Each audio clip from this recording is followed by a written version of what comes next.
I am Chloe, 33 years old, and my father secretly called every architecture firm in our state to tell them I was a thief. For over 3 years, no one would hire me. He sneered that I would end up crawling back to serve the family. From a top student, I was forced to wait tables just to keep a roof over my head.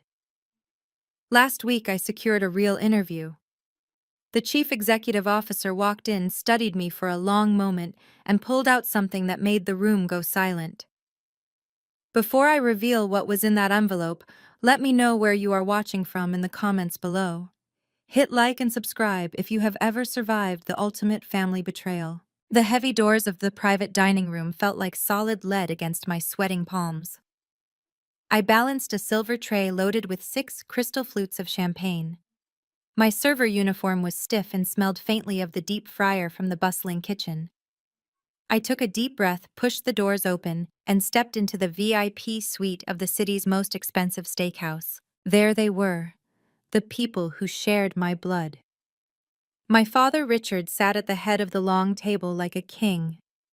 Next to him was my mother Patricia, dripping in diamonds. Across from them sat my younger sister Vanessa, her blonde hair cascading over a designer dress. And right at the center of attention was her husband Marcus. Marcus was a tall, handsome African-American man wearing an impeccably tailored suit.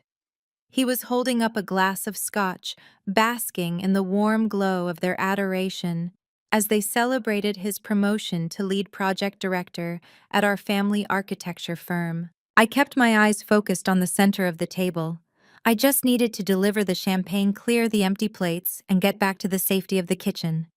But the moment the crystal flutes clinked against the table, the loud laughter stopped abruptly. "Well, look who we have here," Richard announced, his deep voice slicing through the festive atmosphere. "Look at me when I'm speaking to you." I slowly lifted my head. My father was staring at me with a toxic mixture of cruel amusement and disgust. "I told you that you would end up exactly where you belong," Richard said loudly, making sure every person in the room could hear his insult clearly. "Serving us. That is the only job suitable for a common thief." My chest tightened painfully. "I am just doing my job," I said quietly. "Please enjoy your family celebration." Vanessa let out a mocking laugh. She leaned over and inspected my uniform with exaggerated distaste. "Oh my goodness, Chloe," she sneered. "Is that a grease stain on your apron? You smell like cheap cooking oil in desperation. Could you stand further back? You are ruining the aroma of my truffle risotto." Marcus chuckled, swirling the expensive scotch in his glass. "Come on, Vanessa. Go easy on her," he said, his tone dripping with fake sympathy. "It is honest work. Not everyone has the intellect to handle high-level architectural design. Some people are just meant to carry the drinks and wipe tables." Patricia sighed heavily and shook her head, looking at me as if I were a disgusting stain on the carpet. "It really is a tragedy," she said dramatically. "We gave you every opportunity, Chloe. We paid for your expensive education. We gave you a respected place in the family business. And how did you repay us? By trying to steal from your own blood. Now look at you. You should thank Marcus for saving the family firm when you tried to ruin it." Richard reached into his tailored suit jacket and pulled out a crisp $1 bill. He held it up for a long moment, letting the entire room watch, and then intentionally dropped it onto the floor right by my scuffed black work shoes. "Pick it up," Richard commanded, a cruel, satisfied smirk playing on his lips. "Consider it a generous tip for your excellent service tonight. Pick it up, thief." The silence in the room was deafening. Marcus watched me with a victorious grin. Vanessa was barely containing her laughter. Patricia took a delicate sip of her champagne. I looked down at the dollar bill resting on the dark carpet. My heart pounded. Every instinct in my body screamed at me to fiercely defend my dignity. But I did not. I maintained my composure. "Keep the dollar," I said quietly. "You are going to need it." I turned and walked out. I retreated to the service hallway, my hands trembling as I began polishing silverware near the restrooms. A few minutes later, the heavy suite doors swung open. Richard and Marcus stepped out, talking in hushed voices as they walked toward the men's room. I froze behind the service partition, hidden in the dark shadows. "I cannot believe she is actually waiting tables." Marcus laughed softly. You really broke her spirit, Richard. Of course I did, my father replied coldly. I personally called every top firm in the state. I told them she embezzled funds and stole intellectual property. No one will ever hire her. She will starve out here until she begs to come back and draft your blueprints for free. My blood ran ice cold. It was not just bad luck. My own father had actively destroyed my reputation so Marcus could continue stealing my designs. Suddenly, my phone buzzed in my apron pocket. I pulled it out.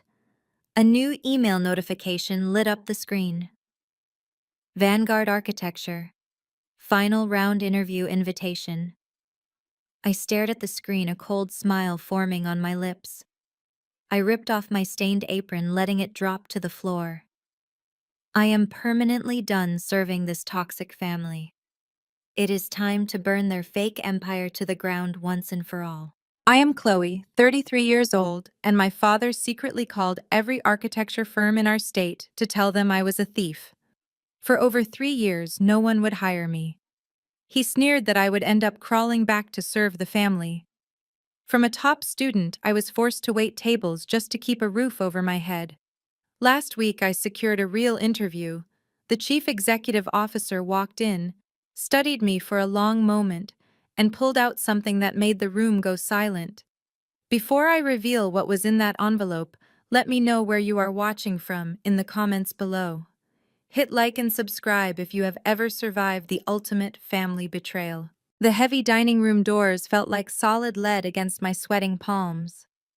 I balanced a tray loaded with 6 crystal flutes of champagne. My server uniform was stiff and smelled faintly of the deep fryer. I took a deep breath, pushed the doors open, and stepped into the VIP suite. Those who shared my blood. My father Richard sat at the head of the long table like a king. Next to him was my mother Patricia, dripping in diamonds. Across from them sat my younger sister Vanessa, her blonde hair cascading over a designer dress. And right at the center of attention was her husband Marcus. Marcus was a tall, handsome African-American man wearing an impeccably tailored suit. He was holding up a glass of scotch, basking in the warm glow of their adoration as they celebrated his promotion to lead project director at our family architecture firm. I kept my eyes focused on the center of the table. I just needed to deliver the champagne, clear the empty plates, and get back to the safety of the kitchen.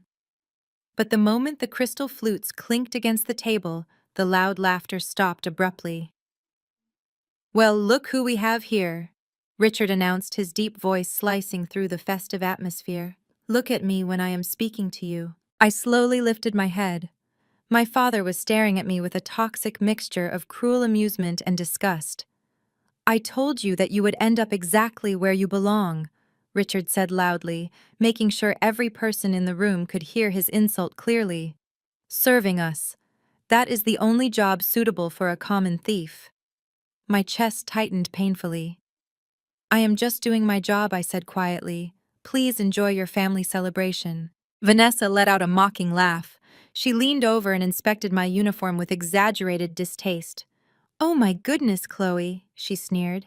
"Is that a grease stain on your apron? You smell like cheap cooking oil in desperation. Could you stand further back? You are ruining the aroma of my truffle risotto." Marcus chuckled, swirling the expensive scotch in his glass. "Come on, Vanessa. Go easy on her," he said, his tone dripping with fake sympathy.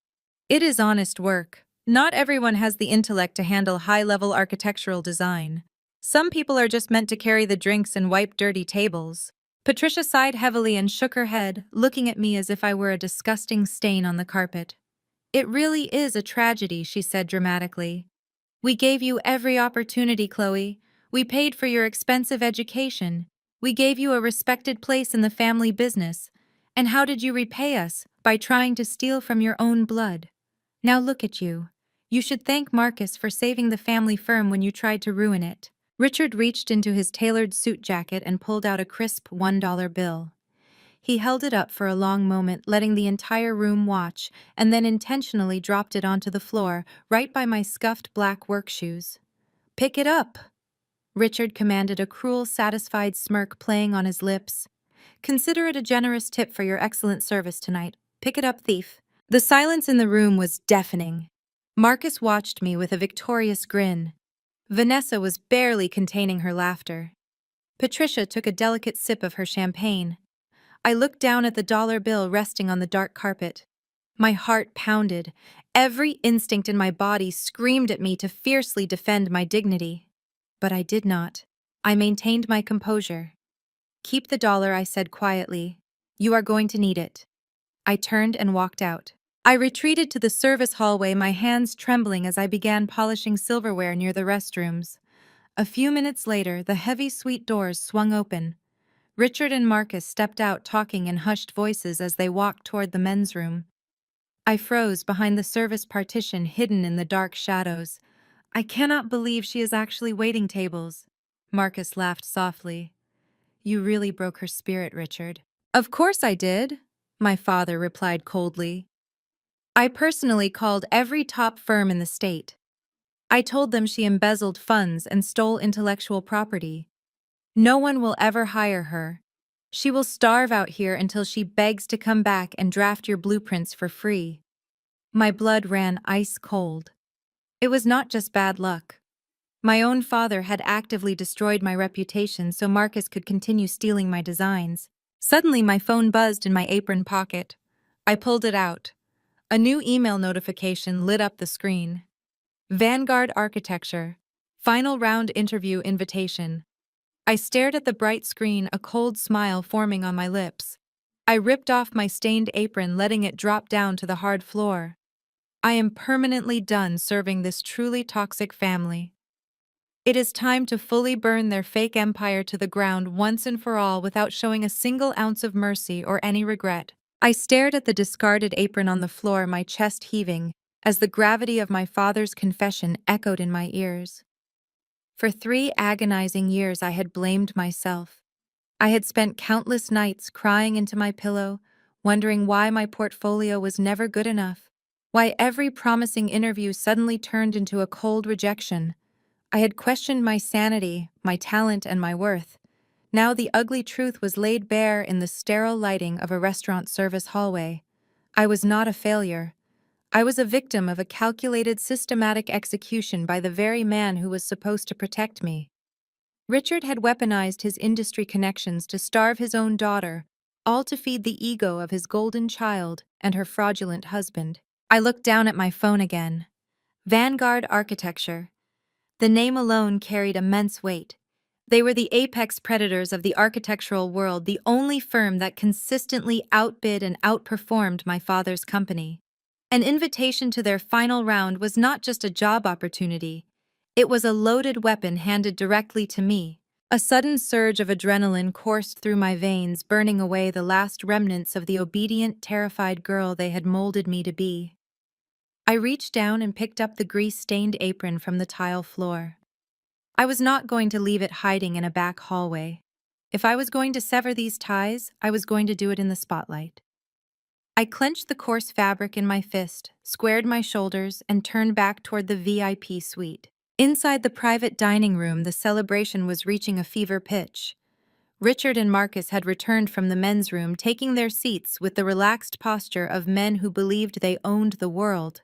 Vanessa was holding up her champagne flute, demanding everyone's attention for a toast. Patricia was gazing at her with sickening adoration. I did not knock. I kicked the heavy oak doors open with enough force to make them slam against the walls. The sudden noise shattered their perfect tableau. Vanessa gasped, spilling champagne down the front of her designer dress. Marcus jumped, his smug smile vanishing instantly. Richard slammed his fist on the table, his face turning an angry shade of crimson. "What is the meaning of this?" Richard bellowed, rising from his chair. "I told you to get out of our sight. I am calling your manager right now and having you thrown out on the street." I ignored his shouting. I walked with slow, deliberate steps toward the head of the table. The heavy silence in the room was only broken by the sound of my scuffed work shoes against the hardwood floor. I did not look like a broken waitress anymore. I held my head high, making direct, unwavering eye contact with the man who had tried to destroy my life. When I reached his chair, I did not hesitate. I slammed the grease-stained apron directly onto his plate of expensive truffle risotto. The dark oil smeared across the pristine white china, splattering onto his silk tie. Patricia shrieked, clutching her pearl necklace in horror. Richard stared at the ruined meal, his mouth opening and closing in absolute shock. Marcus stood up, pointing a threatening finger at me. "Have you lost your mind?" Marcus yelled. "You are going to pay for that, you crazy waitress!" I slowly turned my gaze to my brother-in-law. "You should be careful how you speak to the person whose brain you have been mining for years, Marcus.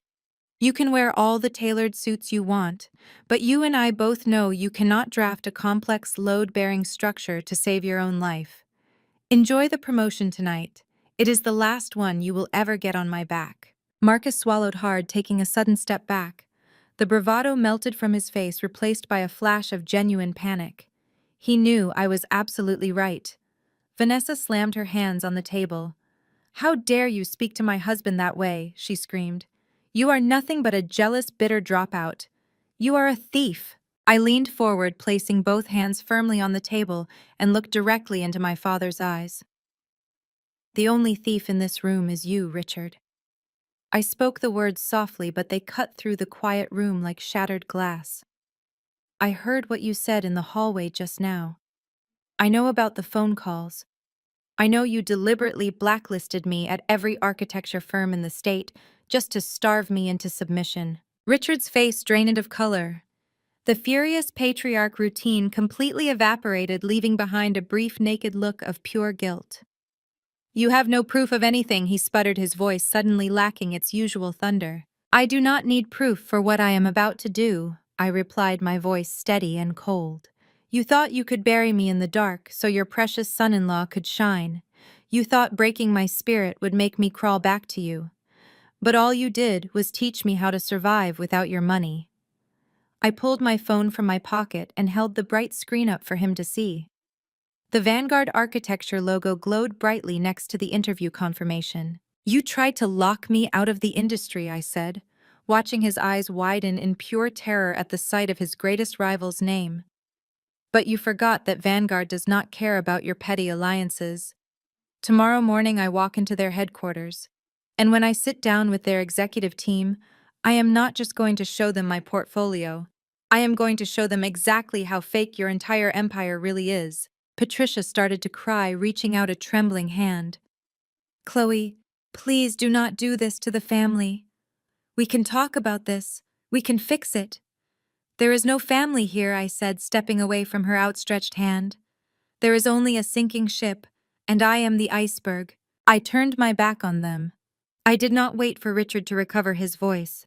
I did not listen to Vanessa's hysterical screaming or Marcus's panicked stammering. I simply walked out of the VIP room, leaving the heavy doors wide open behind me so the entire restaurant could witness their utter humiliation. I pushed through the main exit and stepped out into the night. A cold, driving rain had begun to fall, washing the smell of the restaurant kitchen from my clothes. I stood on the sidewalk and tilted my head back, letting the freezing drops hit my face. For the first time in 3 years, I felt incredibly light. The heavy chains of their expectations, their abuse, and their toxic manipulation were completely shattered. I began walking down the slick, wet pavement toward the subway station. Tomorrow I would walk into Vanguard Architecture. Tomorrow the real war would begin, and I was going to win. The morning sun glared off the towering glass facade of the Vanguard Architecture headquarters. I stood on the pristine concrete plaza, adjusting the collar of my charcoal gray blazer. It was the only professional suit I had managed to keep pristine over the last 3 years, wrapped carefully in plastic at the back of my tiny closet. The rain from last night was gone, leaving behind a sharp, biting chill in the air. I took one deep breath, letting the crisp wind fill my lungs, and walked through the revolving doors. The Vanguard lobby was a masterpiece of modern brutalism. Soaring ceilings, exposed steel beams, and polished black marble floors created an atmosphere of absolute authority. This was not just a building, it was a statement of power. I approached the sleek reception desk, gave my name, and was immediately escorted to the 42nd floor. The elevator ride was silent, my stomach tightening with every passing second. I had no illusions about what was waiting for me. I was walking into the lion's den, armed with nothing but my portfolio and the truth. The doors opened to a sprawling executive suite. An assistant led me down a long hallway lined with glass-walled conference rooms, stopping at the very last door. I stepped inside. The room was freezing both in temperature and atmosphere. Sitting across a massive obsidian table were 3 senior directors of human resources. Their faces were entirely unreadable, their postures rigid. There were no welcoming smiles, no polite offers of coffee or water. They stared at me as if I were a biohazard they had been forced to inspect. "Please take a seat," the lead director, a severe woman with tightly pulled back hair, instructed sharply. Her nameplate read Victoria Vance, though I already knew who she was. She was known in the industry as the gatekeeper of Vanguard. I sat down, placing my leather portfolio on the smooth surface of the table. I kept my posture impeccably straight, refusing to show even a hint of intimidation. "We will get straight to the point," Chloe Victoria began, folding her hands over a manila folder. "Your initial application bypassed our standard screening process due to a high score on the anonymous technical assessment. However, when we conducted our standard background checks yesterday, a significant red flag emerged." The man to her right, a bald executive with cold gray eyes, leaned forward. "We received a highly disturbing phone call from the president of your former employer, your father, Richard. He informed us that your departure from the family firm was not a voluntary resignation. He stated explicitly that you were terminated for gross professional misconduct." The third director, a younger woman with sharp features, added the final blow: "Embezzlement of company funds and the theft of proprietary intellectual property. Those are severe accusations. In this industry, trust and integrity are paramount. We handle multi-million-dollar government contracts. We cannot employ a thief." The word hung in the freezing air, heavy and suffocating. A thief. Richard had truly burned every bridge, making sure the poison spread to the highest echelons of the city. I felt a brief flash of the old panic, the urge to shrink away and hide, but the memory of Marcus smirking in that VIP room anchored me. I channeled every ounce of my anger into pure, icy focus. "I understand your concern," I replied, my voice steady and completely devoid of emotion. "However, those accusations are entirely fabricated. They are the desperate actions of a man terrified of his own impending obsolescence." Victoria raised an eyebrow, clearly unimpressed by my defiance. "Fabricated? That is a bold claim against a respected industry veteran. Why would a father actively try to destroy his own daughter's career because he is protecting the real thief?" I answered without missing a beat. "My brother-in-law Marcus was promoted last night. The designs that earned him that promotion were drafted by me. My father blacklisted me to ensure I could never compete against his golden boy. He wanted to starve me out of the industry, so I would have no choice but to return and serve them in secret." The bald executive scoffed, shaking his head. "We deal in facts, not family melodrama. You have no proof of these claims. All we have is your word against the president of a major firm. From a risk management perspective, you are an absolute liability." I did not argue. I did not raise my voice or plead for their understanding. Instead, I reached for my leather portfolio, unzipped it, and slid a stack of complex, highly detailed architectural blueprints across the obsidian table. "You deal in facts," I stated firmly. "Then let us look at the facts. Open those blueprints." Victoria hesitated, then pulled the stack toward her. The other 2 directors leaned in. I had provided the raw structural schematics for a sustainable high-rise project, a concept entirely my own. "Look at the load-bearing distribution on page 4, I instructed, taking absolute command of the room. "Notice how the kinetic stress is dispersed through the external lattice rather than the central core. It reduces raw material usage by 30% while increasing wind resistance." Marcus submitted a severely flawed version of this exact concept for a commercial bid last year. He failed because he did not understand the underlying mathematical algorithm required to stabilize the tension points. The directors stared at the complex diagrams. I did not give them a moment to breathe. I launched into a relentless high-level technical breakdown. I detailed the exact mathematical equations required for the kinetic lattice. I explained the integration of sustainable geothermal heating systems within the foundational slab. I pointed out microscopic flaws in current industry standards and provided immediate actionable solutions that Vanguard could implement tomorrow.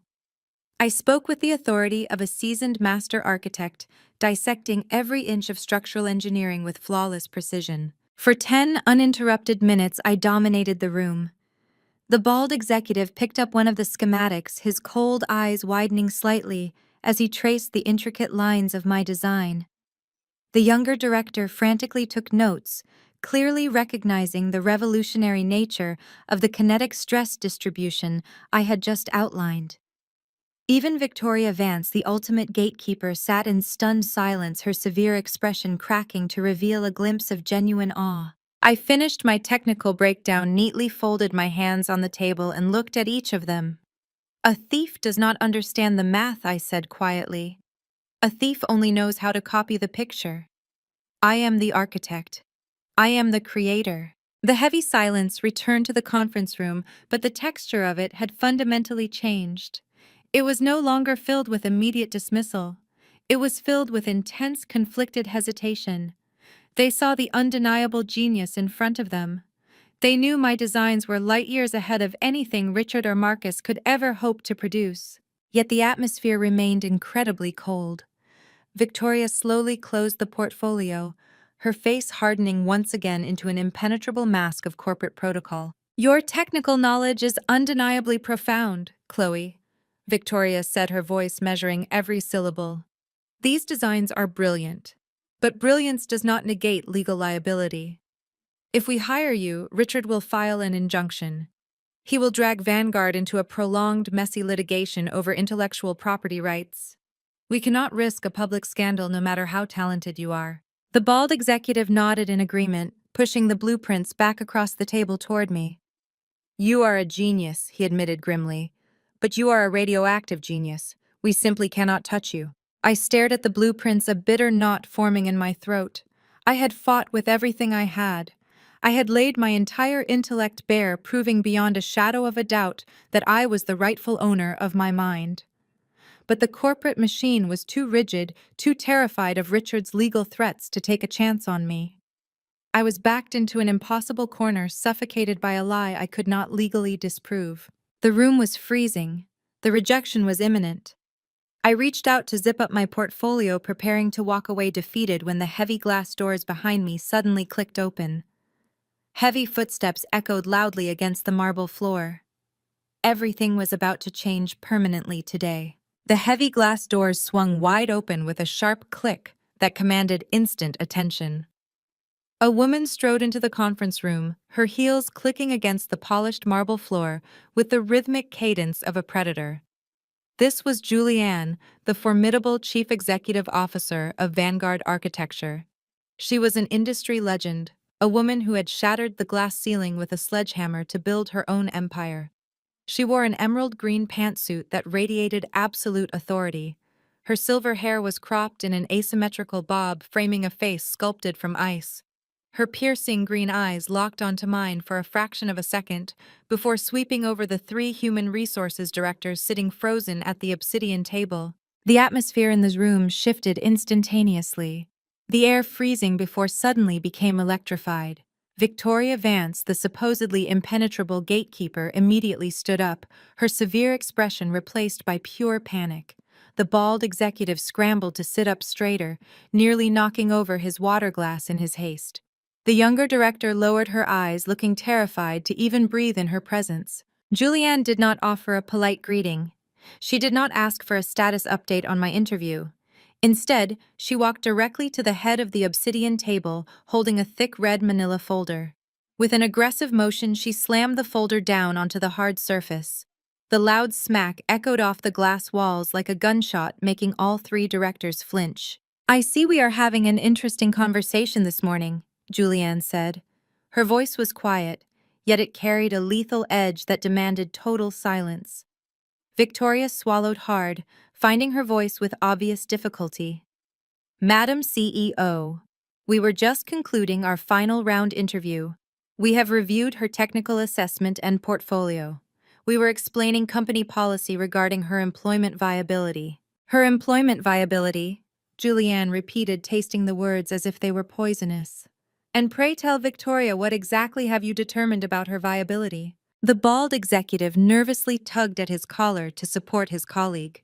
We received a direct communication from the president of her former firm, her father Richard. He informed us she was terminated for gross professional misconduct, including embezzlement and intellectual property theft. Given our strict risk management protocols, hiring her presents an unacceptable legal liability. He threatened to file a massive injunction if we bring her on board. We cannot expose Vanguard to toxic litigation. Julianne did not blink. She placed her manicured hand flat on top of the red folder. I know exactly what Richard threatened, she said, her voice dangerously smooth. I know because Richard did not just call Human Resources yesterday. He called my private cell phone at 6 a.m. this morning. A jolt of shock ran through my body. My father had bypassed the corporate switchboard entirely. He had been so terrified of my potential success, so desperate to keep me starved and locked out of the industry, that he had personally hunted down the private number of his biggest corporate rival just to destroy me. He was not just trying to block an interview, he was trying to completely erase my existence. He was practically hyperventilating into the phone. Julianne continued, looking directly at me. He told me that if I let you step foot inside this building, he would unleash a legal war that would tie up Vanguard in the courts for a decade. He said you were a manipulative thief who stole his proprietary algorithms.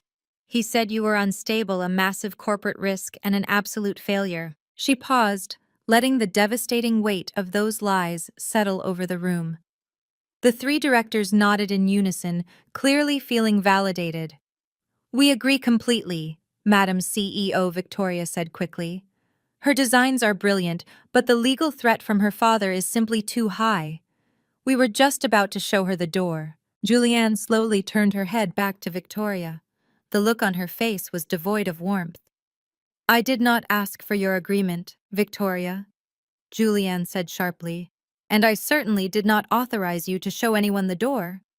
The room fell into a suffocating silence. Julianne tapped her fingernail against the red folder. When a man like Richard calls me at dawn screaming threats and demanding I reject a candidate, I do not blindly obey.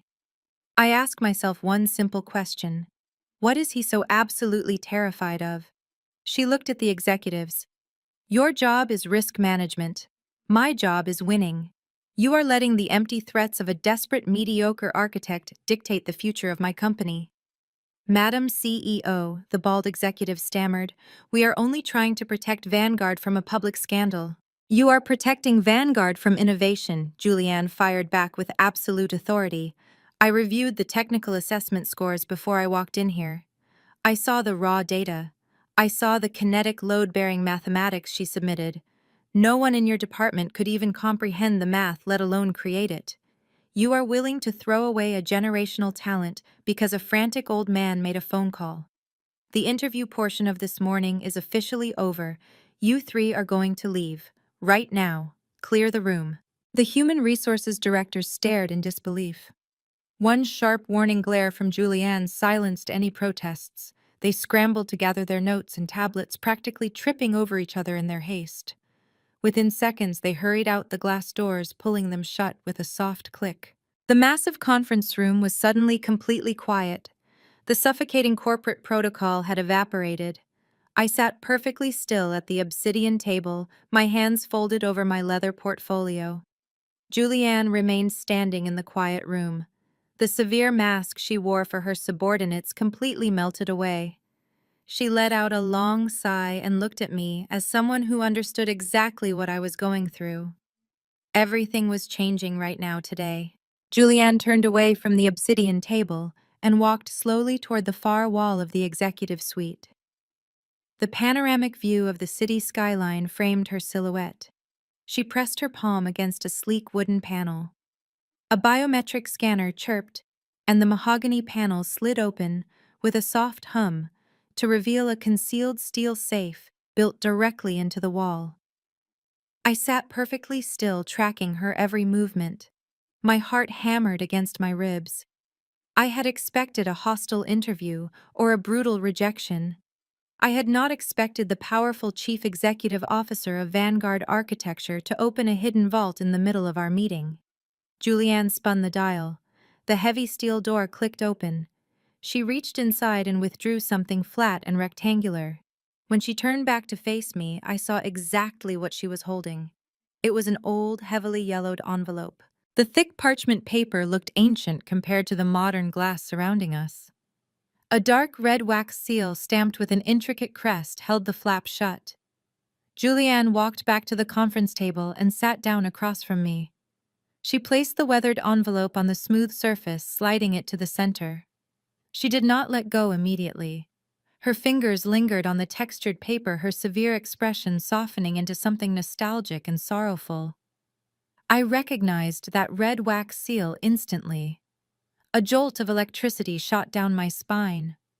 The breath caught in my throat. I knew that crest perfectly. I had seen it pressed into handwritten letters and birthday cards when I was a little girl. It belonged to my grandmother. My grandmother Evelyn was the founder of our original family firm. She was a legendary pioneer in the architectural world, a woman who built towering skyscrapers while raising a family in a hostile, male-dominated industry. She died exactly 17 years ago. I was only 16 when she passed away. After her sudden death, Richard seized control of the company, erasing her legacy to build his own fake empire. Julianne looked at my shocked expression and gave a slow, knowing nod. "You recognize the seal," Julianne said quietly. "I am not surprised. Evelyn was a force of nature. She was my greatest mentor, my fiercest protector, and the only reason I survived my years in this brutal industry. When everyone else tried to crush my ambition, your grandmother taught me how to fight back and win." I stared at the envelope, my mind racing through disconnected memories. My grandmother Evelyn was the only person in my family who ever truly loved me.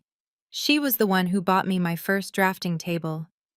She sat beside me late at night teaching me the complex structural mathematics that Richard claimed were a complete waste of time for a young girl. "Why do you have something belonging to my grandmother?" I asked quietly. Julianne leaned forward, her green eyes locking onto mine. 17 years ago, just weeks before she passed away, Evelyn called me to her private hospital room. She was incredibly weak, but her mind was sharper than ever. She knew exactly what kind of man your father was. She knew Richard lacked the talent required to sustain the firm she had built from the ground up. She saw the greed festering in his soul, and she saw the generational genius burning inside you. A hot tear pricked the corner of my eye, but I refused to let it fall. I remained focused on Julianne. Evelyn handed me this envelope. Julianne continued, her tone filled with reverence. "She made me swear a solemn oath. She told me to lock this away in my personal vault and never speak a single word about its existence to anyone. She gave me one specific, unbreakable instruction regarding when to bring it out into the light." What was the instruction? I asked, my chest aching with anxious anticipation. Julianne pushed the yellowed envelope across the obsidian table until it rested directly in front of my hands. "Your grandmother told me to wait until Richard finally crossed the line," Julianne said, her voice dropping to a fierce pitch. "She said to keep it hidden safely until the day Richard actively tried to destroy your life. She knew his massive ego would eventually perceive your brilliant mind as a lethal threat. She told me to open the vault only when Richard pushed you to the absolute edge of destruction, when he tried to starve you out and leave you with nothing. That day is today, Chloe. He made the fatal mistake of calling me this morning to brag about ruining your career. He triggered the trap your grandmother set for him almost 2 decades ago." My hands trembled as I reached out and touched the coarse parchment. The paper felt heavy, loaded with the weight of 17 years of hidden truth. My grandmother had known everything. She had seen the impending betrayal before I was even old enough to understand the dark dynamics of my own family. She had used her final days to weave a protective safety net, placing it in the hands of the most powerful rival Richard would ever face. I stared at the dark red wax seal. It was perfectly preserved, holding secrets that had waited patiently in the dark while I suffered through years of abuse, manipulation, and poverty. I thought about the grease-stained apron I threw on Richard's plate the night before. I thought about the starvation and rejection I had endured simply because my father cruelly branded me a thief. I did not wait another second. I pressed my thumb against the heavy wax seal. I pushed down hard, feeling the brittle material snap and break apart under my forceful grip. The loud crack echoed through the silent conference room.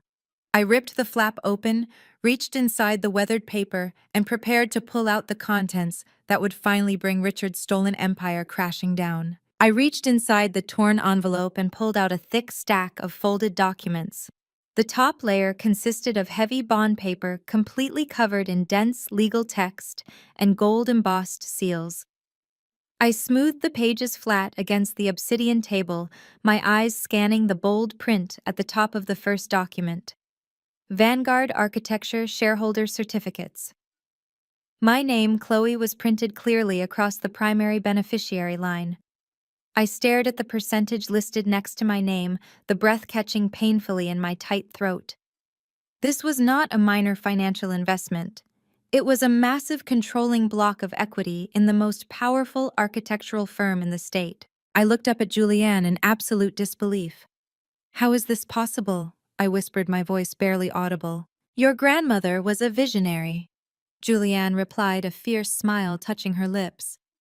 When she realized Richard was going to run her beloved legacy into the ground, she began liquidating her private assets. She quietly purchased shares in Vanguard through anonymous shell companies.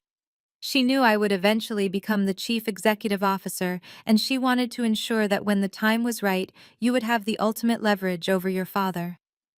"You are not just a desperate candidate sitting in my conference room, Chloe. You are one of my largest shareholders." My hands shook uncontrollably as I moved the heavy certificates aside to reveal the second item hidden deep in the envelope. It was a thick bundle of original vellum drafting paper, yellowed at the edges, but perfectly preserved. The moment I carefully unfolded the top sheet, a wave of profound nausea washed over me, chilling my blood. I recognized the intricate pencil strokes immediately. I recognized the precise geometric angles, the complex structural calculations written neatly in the margins, and the specific shading technique I had developed when I was just a teenager sitting at the old drafting table my grandmother bought me. I was looking at my own sketches. I was looking at the exact blueprints I had painstakingly drawn when I was only 16 years old. But these were not just random teenage doodles. The first blueprint was a highly detailed schematic for the Apex Tower, the flagship commercial high-rise that had single-handedly catapulted my father's firm to statewide dominance 10 years ago. I quickly flipped to the next page.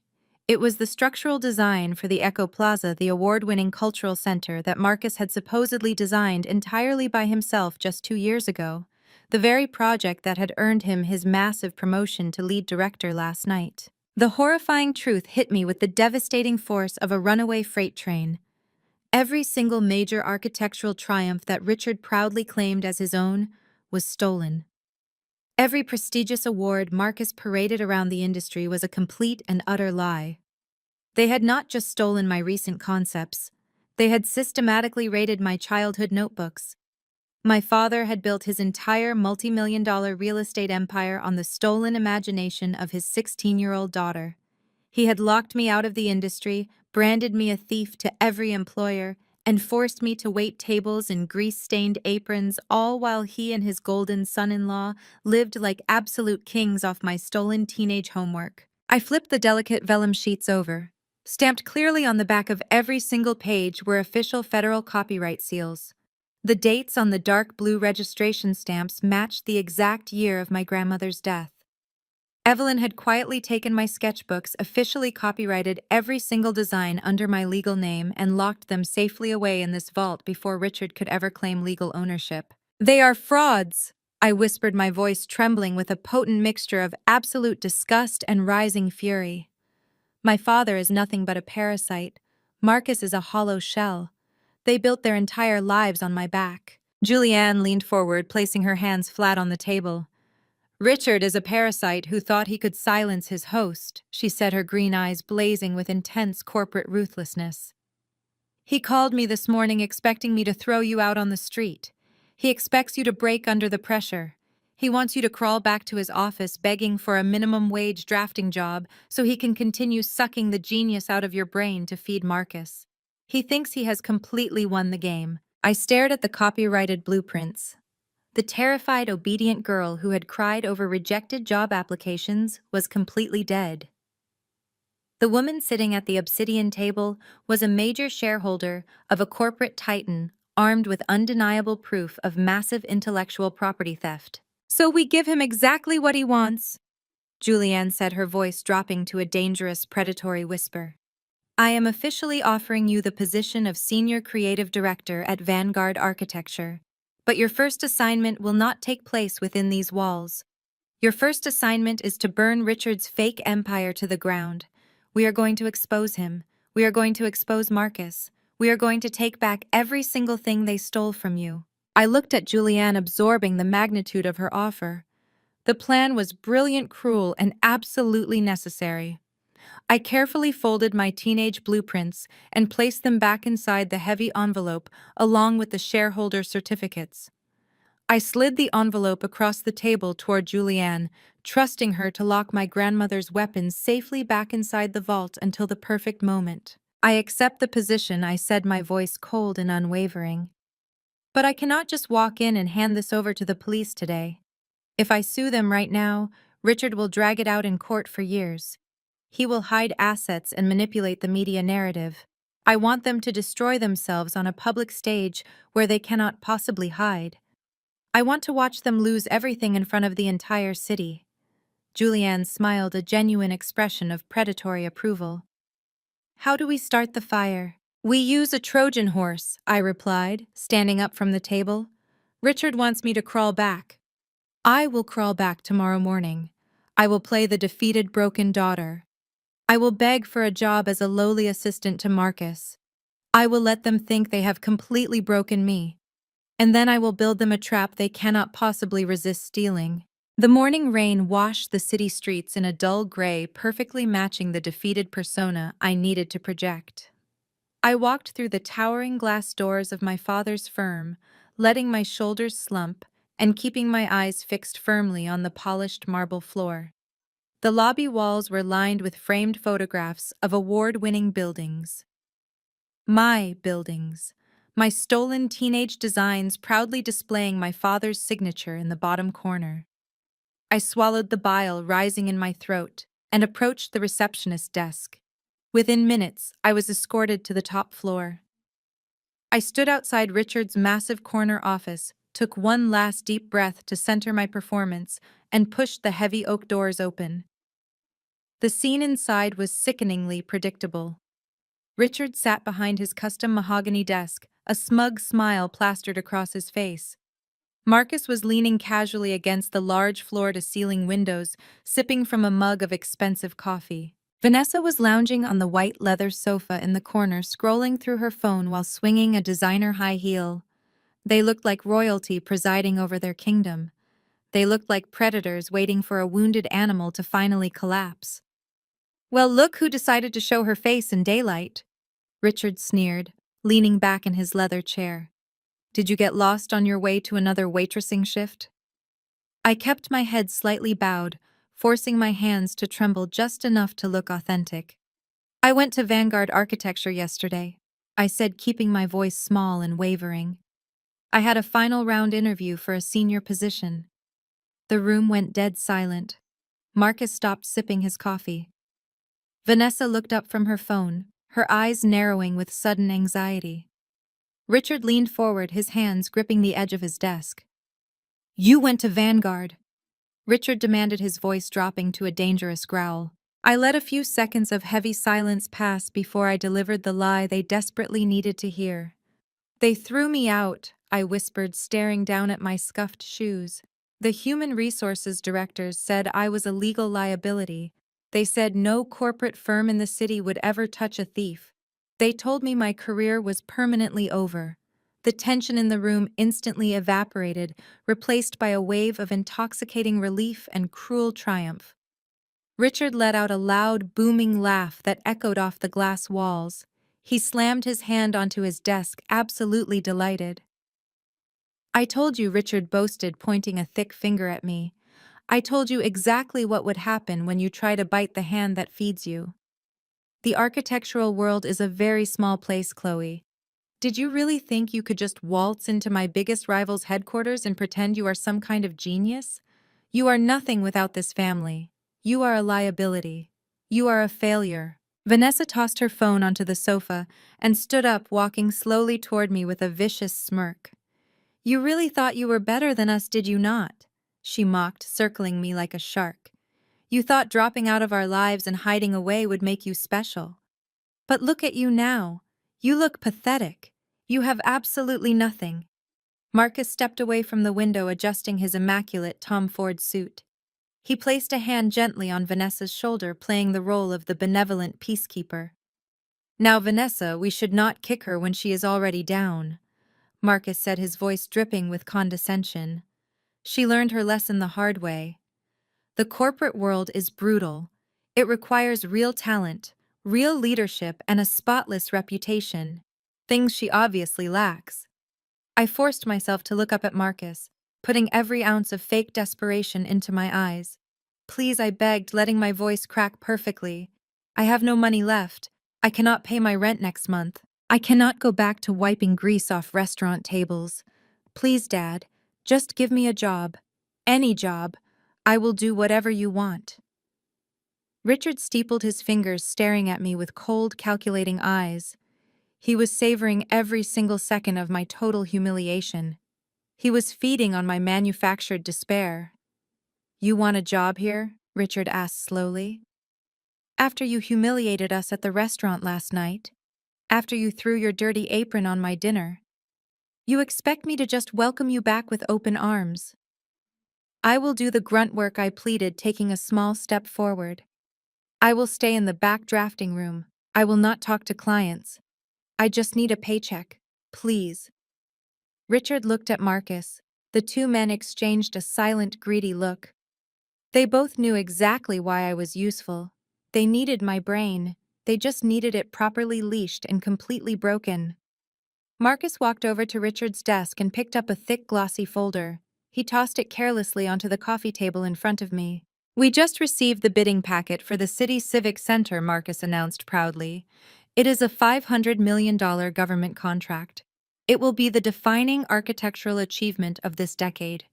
I am the lead director on the project, but I am incredibly busy managing the client relationships and executive meetings.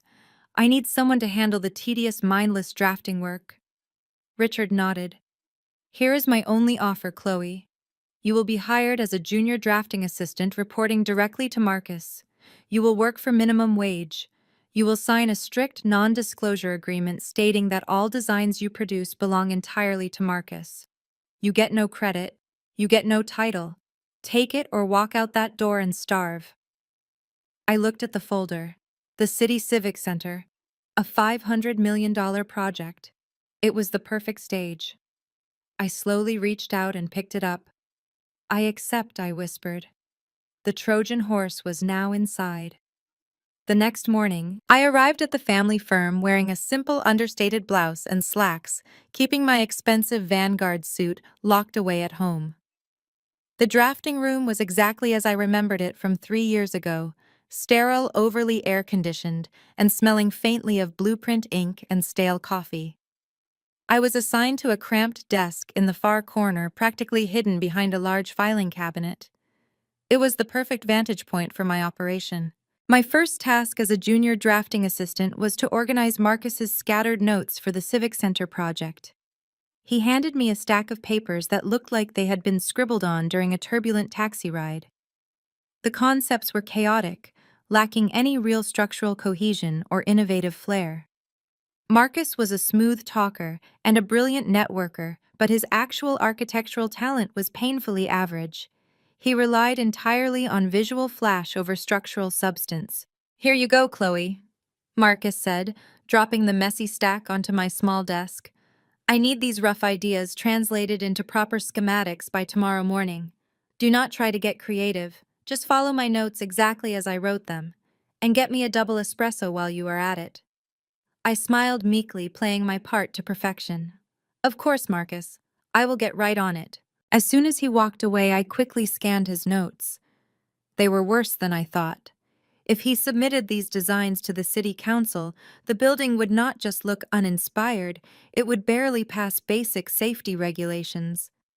I began drafting, carefully correcting his structural flaws while maintaining the superficial aesthetics he requested. I made sure the initial sketches looked competent, but deliberately kept them generic enough that he could easily claim them as his own work. The abuse escalated rapidly over the next 2 weeks.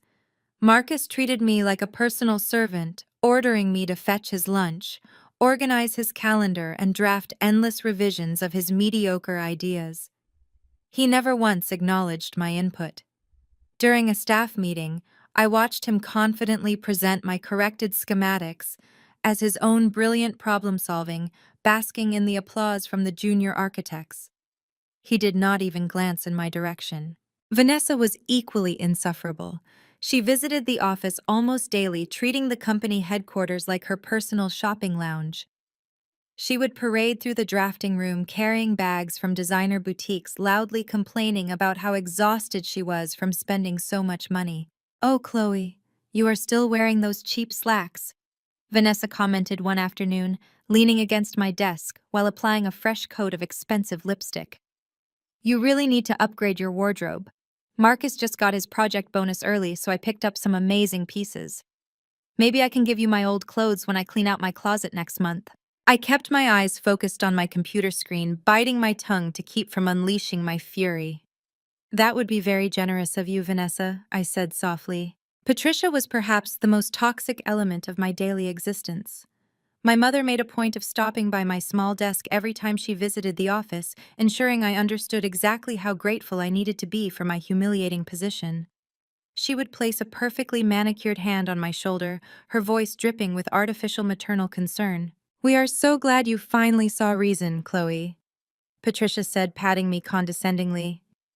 "Richard and I were so worried about you working in those terrible restaurants. You really owe Marcus a massive debt of gratitude for bringing you onto his team. Not many lead directors would take a chance on a dropout with your kind of history. You need to work hard and show him you appreciate this second chance." Her gaslighting was relentless. She completely ignored the fact that my father had actively destroyed my reputation, framing my return as an act of immense family charity. Every interaction was designed to keep me feeling small, indebted, and utterly dependent on their supposed goodwill. I absorbed every insult, every condescending remark, and every stolen design with cold, calculating patience. I was a sponge soaking up their arrogance, storing it away for the final reckoning. During the day, I played the broken, grateful assistant. But late at night, long after the office had emptied out and the cleaning staff had gone home, I stayed behind. I sat alone in the silent drafting room, illuminated only by the glow of my computer monitor, and I began crafting my masterpiece. The City Civic Center was a monumental undertaking. It required a design that was not just aesthetically breathtaking, but structurally revolutionary. The city was looking for a landmark that would redefine the downtown skyline, something that balanced modern innovation with sustainable engineering. Marcus's notes were nowhere near capable of winning a $500 million bid, so I built something that would absolutely guarantee a win. I designed a sweeping, asymmetrical structure that utilized a groundbreaking kinetic tension distribution system. It was bold, visionary, and mathematically complex. I poured every ounce of my true talent into the digital blueprints, crafting a design that would undeniably blow every other competing firm out of the water. But I did not just build a beautiful building, I built a highly sophisticated trap. The entire structural integrity of my visionary design relied on a central load-bearing pillar. To the naked eye, or to an average architect like Marcus, the pillar looked like a standard, albeit elegant, support structure. But hidden deep within the mathematical algorithms calculating the kinetic stress, I embedded a fatal flaw. The math was incredibly dense, layered with advanced calculus that I had learned from studying my grandmother's private journals. If you simply looked at the digital rendering, the building appeared perfectly stable. But if you were challenged to explain the structural load distribution, you would need to know the specific hidden equation that balanced the entire system. Without that specific equation, the math appeared to suggest the building would collapse under its own weight within 5 years. I meticulously hid the solution. I made the flaw virtually invisible to anyone who did not intimately understand the advanced architectural theory behind it. Marcus would never spot it. He would look at the stunning visual renderings, see the guarantee of a $500 million victory, and eagerly claim the entire project as his own undisputed genius.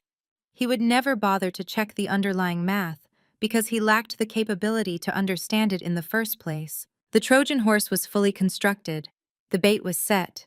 Now I just needed Marcus to take the fatal bite.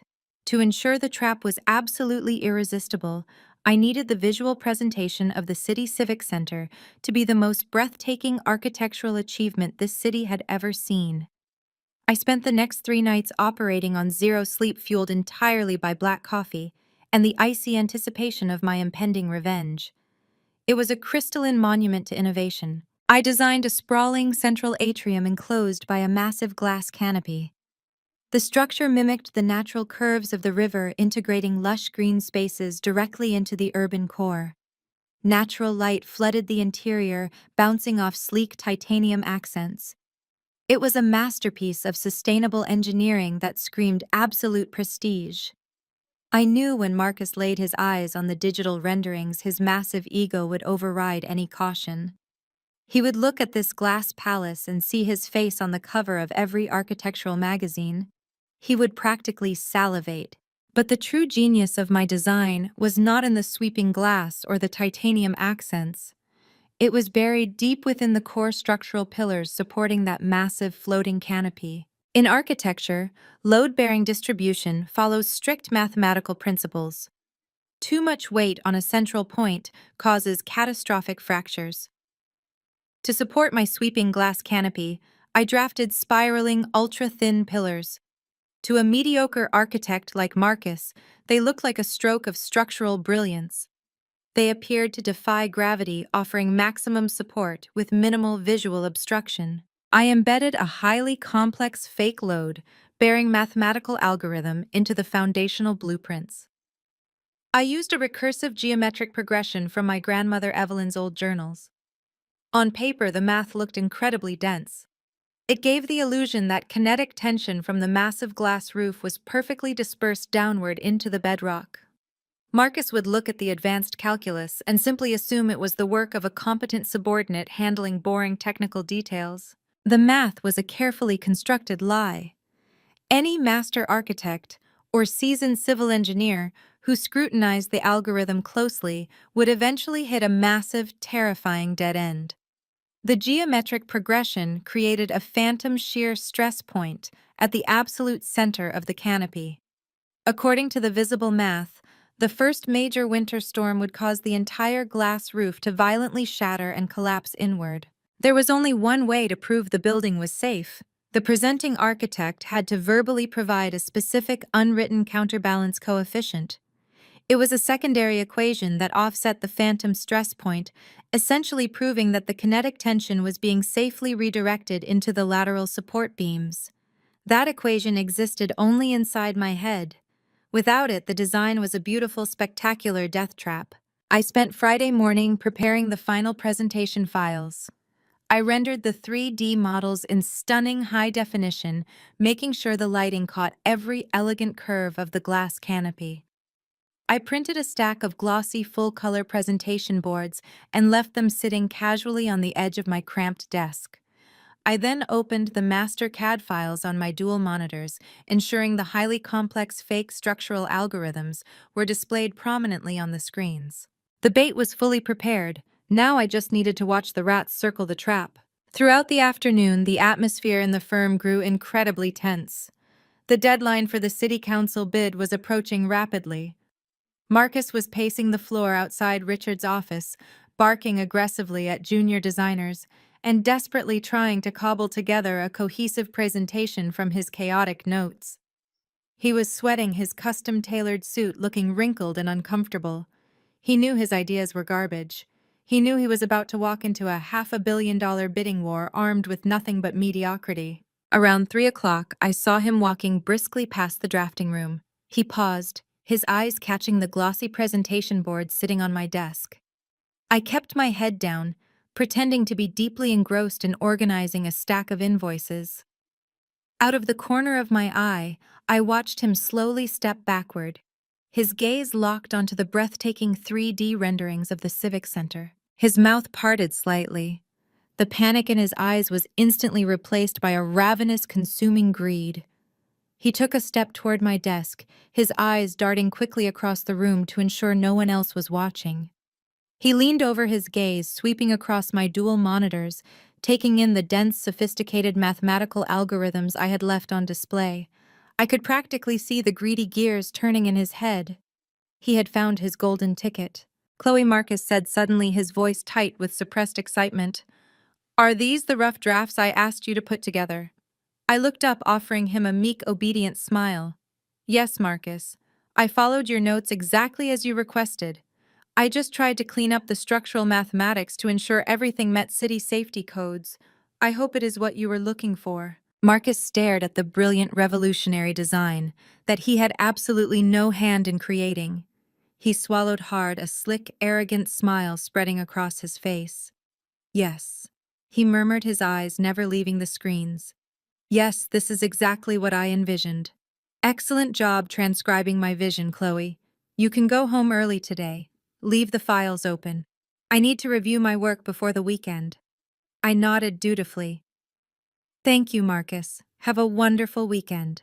I stood up, grabbed my coat, and walked toward the exit. My heart hammered a steady, victorious rhythm against my ribs. I had given him the keys to his own destruction. I stepped into the elevator, pulled out my phone, and accessed the hidden application I had installed earlier that week. A live video feed from the drafting room security camera popped up on my screen. I tapped the record button, leaned back against the cool metal wall of the elevator, and waited for the show to begin. The elevator descended smoothly, but my eyes remained glued to the glowing screen of my smartphone. Through the hacked feed of the drafting room security camera, I watched the office slowly empty out for the weekend. The junior architects packed up their bags, switched off their desk lamps, and headed for the elevators. Within an hour, the sprawling room was entirely deserted, bathed in the dim blue hum of emergency lighting. Except for my corner. I had deliberately disabled the sleep mode on my dual monitors. They glowed like twin beacons in the dark, displaying the breathtaking structural renderings of the City Civic Center.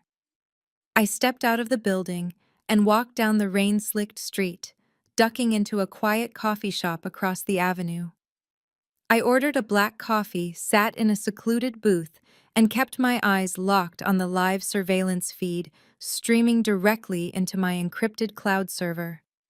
I did not have to wait long. At exactly 6:45, the heavy glass doors of the drafting department pushed open. Marcus stepped into the frame. He was completely alone. He paused at the entrance, his head swiveling from side to side, ensuring the room was completely abandoned. The overhead emergency lights caught the sharp cut of his expensive tailored suit, but his usual arrogant swagger was entirely missing. He looked frantic. He looked like a desperate man grasping for a lifeline. He loosened his silk tie, pulling it down with a rough jerk, and unbuttoned his collar. He wiped a layer of nervous sweat from his forehead with the back of his hand. He took a cautious step forward, then another, his leather shoes making no sound on the carpet as he crept toward my desk. Watching him skulk through the shadows like a common burglar filled me with a deep, intoxicating sense of vindication. This was the golden boy my father had chosen over me. This was the architectural genius of the family, sneaking around in the dark to scavenge off the plate of his minimum wage assistant. Marcus reached my desk and stood before the dual monitors. The glow of the screen illuminated his face, casting harsh shadows across his features. I zoomed in on the camera feed, capturing his expression in high definition. His jaw dropped slightly as he navigated through the complex three-dimensional models. He was mesmerized by the sweeping glass canopy and intricate kinetic pillars.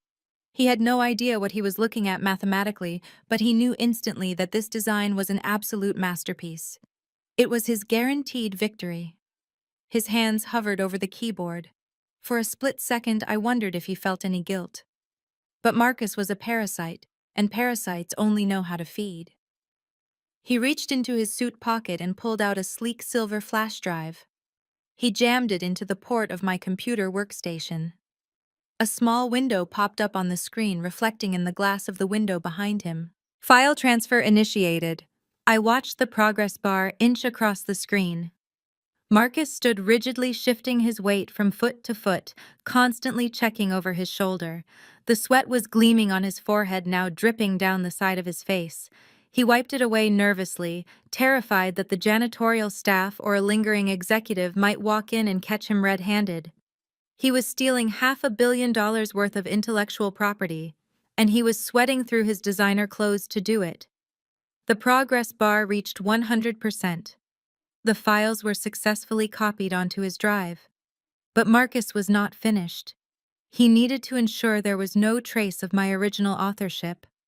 He needed to completely erase me from the narrative, just as my family had been doing for my entire life. He grabbed the mouse and navigated to the local directory where my files were stored. With a few rapid clicks, he highlighted the entire project folder. He did not just send it to the recycling bin, he permanently wiped the original documents from the hard drive, executing a hard delete that purged the files from the local server. He was actively destroying my work to cover his tracks. Then he opened the copied file on his flash drive. He navigated to the master title block positioned at the bottom right corner of the primary blueprint. My initials were listed in small print under the drafting assistant section. Marcus highlighted my name and hit the backspace key. He erased my existence with a single keystroke. In my place, he typed his own name in bold capital letters. Lead, Project Director Marcus. To seal the theft, he uploaded his secure digital signature file and stamped it directly onto the title block, legally claiming full ownership of the entire design. He pulled the flash drive from the port and slipped it safely into his jacket pocket.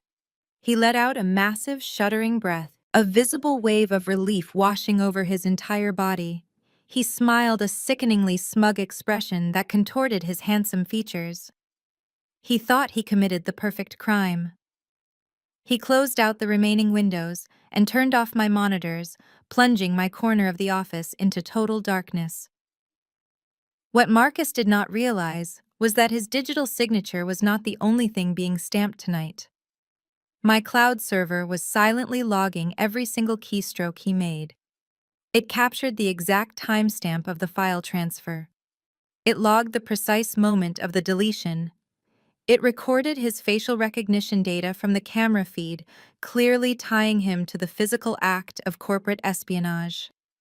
I had him trapped in a digital cage of his own making.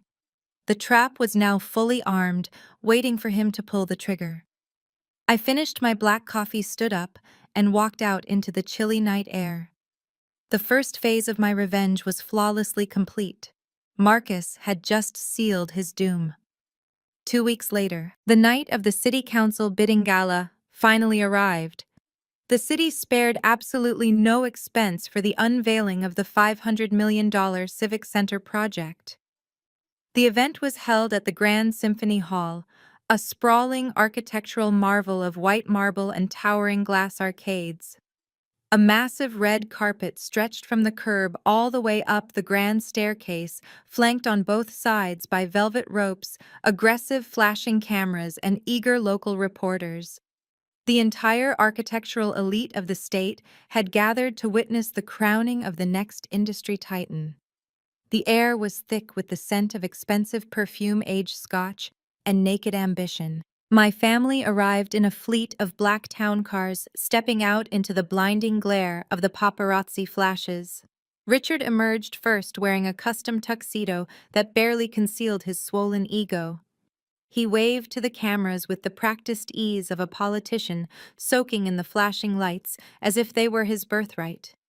Patricia followed close behind him, draped in a shimmering silver gown and a diamond necklace that caught the camera flashes brilliantly. She clung to Richard's arm, projecting the ultimate image of the loyal matriarch. Then came the golden couple. Marcus stepped out of the second town car, adjusting his cufflinks with sickening self-assurance. He wore a midnight blue velvet tuxedo jacket that screamed absolute arrogance. He looked exactly like a man who believed he had already won the $500 million lottery. Vanessa hung off his arm, wearing a scarlet silk dress that left very little to the imagination. She was practically vibrating with greed, her eyes scanning the crowd to make sure everyone was properly admiring her successful, brilliant husband. I arrived in a separate, much cheaper rideshare vehicle. I was wearing my plain black blazer and sensible flat shoes, completely blending into the background. As my family gathered at the base of the red carpet to pose for the local architectural magazines, I quietly approached them from behind. I was holding two massive, incredibly heavy presentation portfolios containing the physical manifestation of my stolen genius. Richard glanced over his shoulder and caught sight of me. His plastic smile instantly vanished, replaced by a sharp, disgusted frown. He grabbed Marcus by the elbow and pulled him back a few steps out of range of the nearest microphones. "What took you so long?" Richard hissed at me, keeping his voice dangerously low so the reporters would not hear. "The presentation starts in less than an hour. If you drop those boards, I will make sure you never find a job cleaning toilets in this city again." Marcus sneered, looking down at my simple black blazer. "You are not walking up the red carpet looking like that, Chloe. You look like a caterer. There is a service elevator around the back of the building near the loading dock. Take the presentation boards up through the service entrance and wait in the staging area behind the main curtain. Do not let any of the council members see you. We need to project absolute perfection tonight, and you are a complete eyesore." Vanessa laughed, a sharp grating sound that cut through the ambient noise of the crowd. "Try not to get lost in the basement, Chloe. Just put the boards on the easels and stay completely out of sight. Tonight is Marcus's night to shine. Do not ruin it with your depressing energy." I adjusted my grip on the heavy leather handles of the presentation portfolios. The thick straps dug painfully into my palms, but I did not let a single ounce of frustration show on my face. I bowed my head submissively, playing my role one last time. "Of course, Marcus," I said softly. "I will take the service elevator. Good luck out there tonight." I turned away from the blinding camera flashes and walked down the dark alleyway toward the loading dock. The damp smell of the dumpsters and the flickering yellow light of the service entrance were a stark contrast to the glamour of the red carpet. But as I carried the massive portfolios into the rusted metal box of the service elevator, I was not feeling humiliated. I was feeling an overwhelming sense of electric anticipation. They thought they were banishing me to the shadows. They had no idea they were simply giving me the perfect cover to orchestrate their total destruction. The service elevator jolted upward, rattling and groaning as it carried me toward the main ballroom level. Inside my blazer pocket, my phone buzzed lightly. I pulled it out and read a single text message from Julianne. "We are in position, awaiting your signal." I smiled, sliding the phone back into my pocket. The doors clanked open, revealing the chaotic behind-the-scenes staging area of the grand ballroom. Technicians were rushing around with clipboards, adjusting lighting rigs and testing the massive audio systems.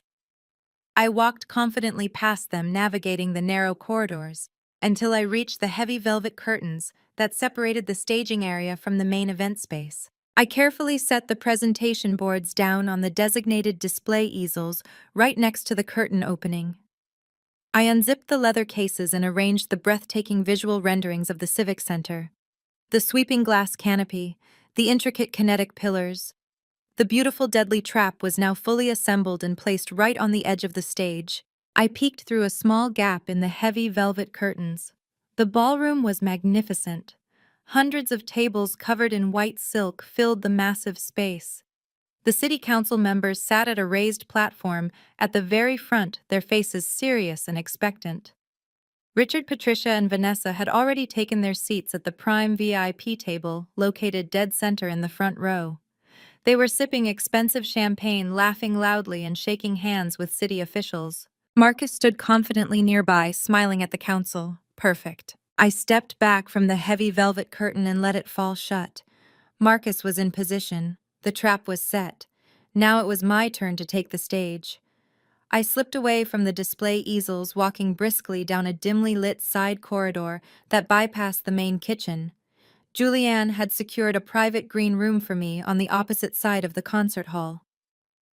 I pushed the door open and found a sleek garment bag hanging from a velvet rack right next to a pair of designer stilettos. I stripped off the cheap, oversized black blazer that smelled of public transit and subservience. I kicked off the sensible flat shoes that marked me as a servant. In their place, I put on the armor of a conqueror.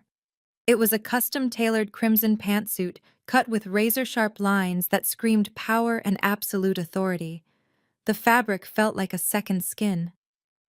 I pulled my hair back into a sleek, unforgiving style and applied a bold, dark red lipstick. When I looked in the full-length mirror, the broken, fearful assistant was entirely eradicated. I looked like a woman who owned the building. I looked like the architect of their destruction. I stepped out of the green room and found Julianne waiting for me in the grand foyer. She looked me up and down, a fierce, predatory smile spreading across her icy features. "You look exactly like your grandmother, Julianne," said her voice, echoing slightly in the vast marble hall. "Are you ready to take back your skyline?"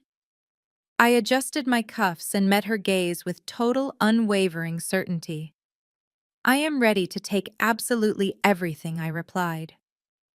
The muffled sounds of the gala filtered through the massive brass-studded double doors leading into the main ballroom. The city mayor was approaching the podium to deliver the opening remarks. The room was buzzing with the low hum of hundreds of conversations, the clinking of expensive crystal, and the shuffling of the architectural elite preparing for the bloodbath of the bidding war. Julianne nodded to the two security guards flanking the entrance.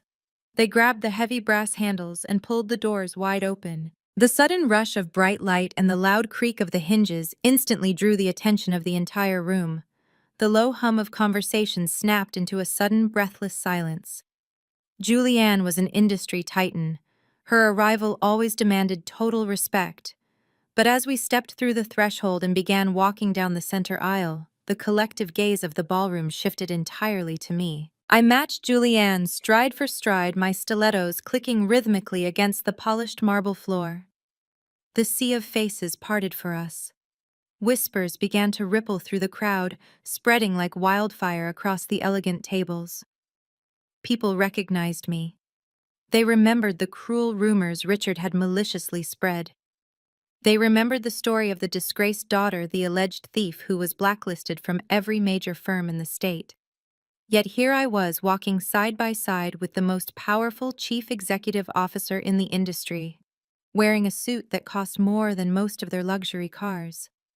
I kept my chin high, my eyes fixed straight ahead, projecting an aura of completely untouchable dominance. As we neared the front of the ballroom, I finally let my gaze drop to the center VIP table. The reaction from my family was more exquisite than I could have ever imagined. Richard had been in the middle of taking a sip of his aged scotch. He froze completely, his glass hovering inches from his open mouth, his face draining of all color until he looked like a ghost. Patricia gasped audibly, her hands flying up to cover her mouth in absolute shock. Vanessa was staring at my custom crimson suit with a look of pure, unadulterated horror and rabid jealousy. She gripped the edge of the table so hard her knuckles turned stark white. She realized instantly that my outfit eclipsed her entire wardrobe. Marcus, standing near the presentation stage preparing to deliver his stolen masterpiece, looked like he had been struck by lightning. His arrogant posture collapsed entirely. He stared at me with wide, panicked eyes, completely failing to ever comprehend how his lowly assistant had bypassed security and allied herself with his ultimate enemy. Julianne guided me directly past their table without offering them a single glance. She led me to the Vanguard executive table positioned prominently in the very front row right next to my family. In a deliberate, highly visible display of ultimate respect, Julianne pulled out the center chair for me. The entire room watched the legendary chief executive yield the seat of honor to the blacklisted daughter. I sat down gracefully, crossing my legs and smoothing my crimson jacket. Richard suddenly leaned across the empty space between our tables, his face turning a furious, mottled shade of purple. "Julianne, what kind of sick joke is this?" Richard hissed viciously, spit flying from his lips. Security is going to drag her out of here in handcuffs. Julianne did not even bother to turn her head or acknowledge his pathetic, desperate existence. She simply took her seat right next to me, calmly adjusting her perfectly folded silk napkin. I turned my head very slowly to face my father, fixing him with a cold, dead stare that immediately made him flinch. You should absolutely sit back down and pay very close attention to the stage, Richard, I said, my voice ringing with crystal clear authority.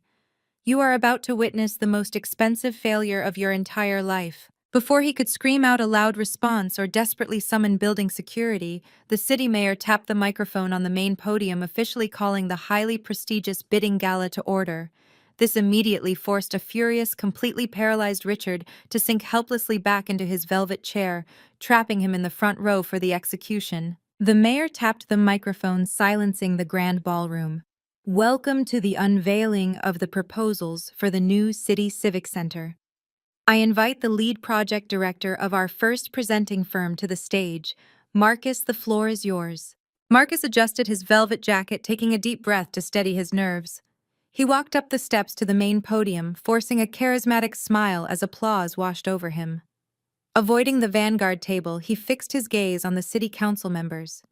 He signaled the booth, and the massive screens illuminated with the first slide of his presentation. Ladies and gentlemen, Marcus began, his voice projecting smoothly through the state-of-the-art sound system. The future of civic architecture is not just about concrete and steel. It is about light harmony and sustainable integration with our natural environment. Behold the new City Civic Center. He clicked the remote in his hand. The screen transitioned to the high-definition, three-dimensional rendering I had spent 3 sleepless nights perfecting.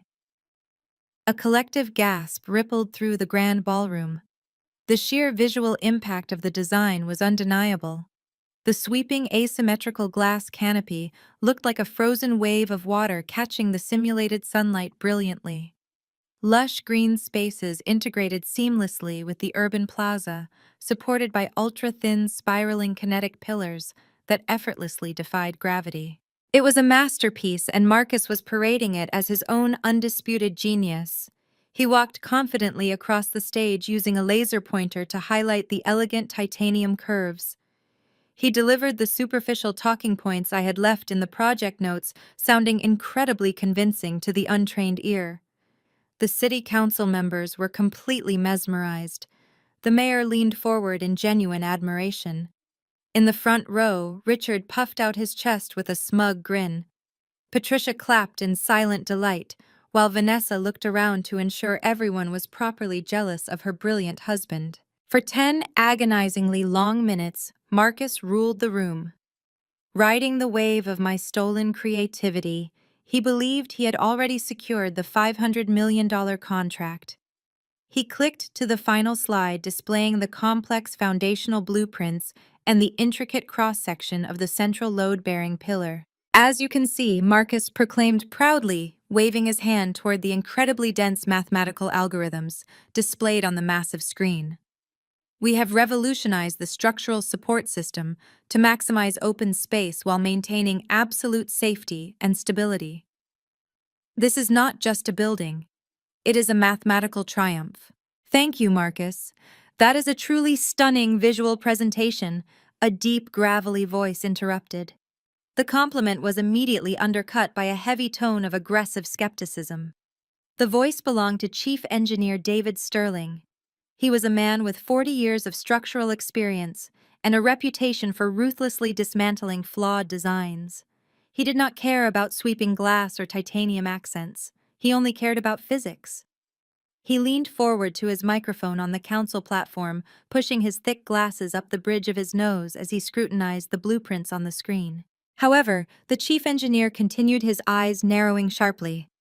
I am looking at the kinetic stress distribution along your primary central pillar. The geometric progression you have charted here is highly unusual. Marcus maintained his plastic smile, though a tiny bead of sweat suddenly formed at his temple. Yes, sir, Marcus replied smoothly. It is a proprietary new algorithm we developed to ensure maximum aesthetic appeal without sacrificing any load-bearing capacity. It represents the cutting edge of modern engineering. The chief engineer did not smile back. He tapped his pen against his wooden desk. Architecture is not magic, Marcus. It is physics. Looking at the calculus you have provided for the central node, all the lateral kinetic tension from that massive glass canopy is being funneled directly into a single phantom shear stress point. According to the visible math on your slide, the first major winter storm carrying heavy snow will cause the entire roof to violently shatter and collapse inward, potentially killing thousands of people. A shocked murmur erupted across the ballroom. The mayor frowned, turning his attention sharply from the pretty pictures to the serious engineer. The atmosphere in the room plummeted from awe to immediate alarm. Marcus froze completely.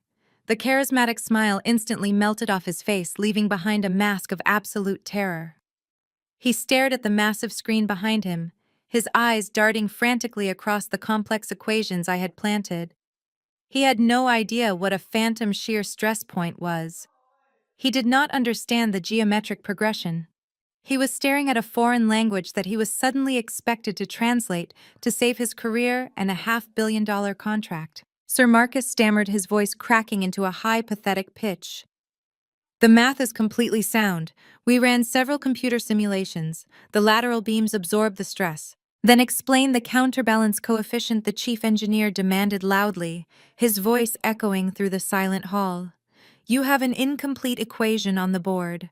There must be a secondary verbal equation to offset the stress point and redirect the tension into the bedrock. Explain the math to me right now. How does the central pillar not collapse under the sheer weight of the canopy? Tell this council the exact equation. Marcus opened his mouth, but no sound came out. The silence stretched on for 5 agonizing seconds. The single bead of sweat multiplied into a torrent, pouring down his face and soaking the collar of his expensive velvet jacket. His hands began to shake so violently he dropped the laser pointer. It hit the wooden stage with a loud clatter. Absolute total panic completely consumed Marcus from the inside out. He looked trapped. In a moment of pure, desperate instinct, he looked down off the stage, his wide, terrified eyes searching the front row. He looked desperately at Richard, begging his father-in-law for salvation. Richard stared back at Marcus, his face completely devoid of answers. The patriarch who orchestrated my downfall was paralyzed in his velvet chair. He had no engineering background to save his golden boy. The silence in the grand ballroom stretched into an excruciating eternity. The local news cameras zoomed in tight on Marcus. Every drop of sweat, every panicked twitch of his eye was being broadcast to viewers across the state. Patricia gripped the edge of the table, her knuckles white, watching her perfect son-in-law publicly self-destruct. Marcus opened his mouth again, emitting a pathetic sputtering sound. He looked back at the chief engineer, completely empty-handed. He was a hollow vessel exposed before the highest architectural authority in the city.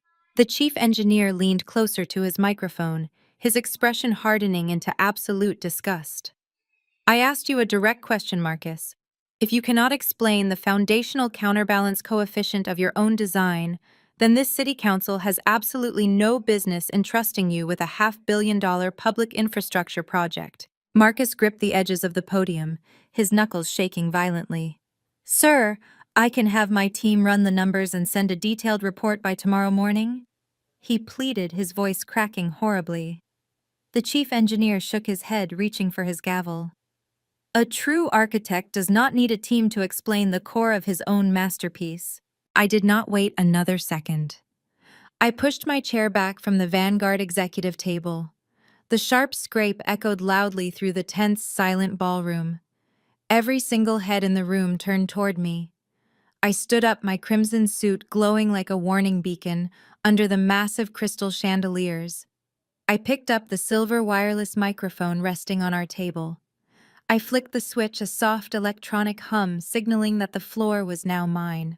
The counterbalance coefficient relies on a non-linear differential equation, I said. My voice rang out through the state-of-the-art sound system, crystal clear, entirely unwavering, and dripping with absolute authority. The murmuring instantly ceased. Marcus gasped, gripping the podium as if it were a life raft.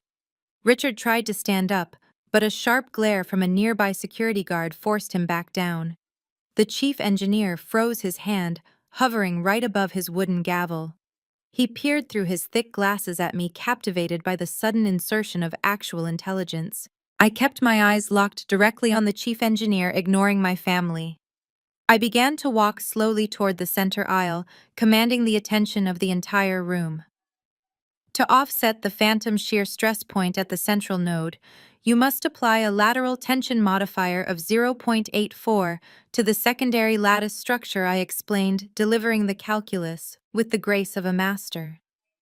The geometric progression is not meant to push the kinetic weight downward into the bedrock. That would cause a catastrophic fracture. Instead, the algorithm dictates that the kinetic energy is dispersed horizontally across the outer titanium ribs, utilizing the natural flexibility of the glass canopy to absorb and distribute the load. I took another step forward, my stilettos clicking sharply.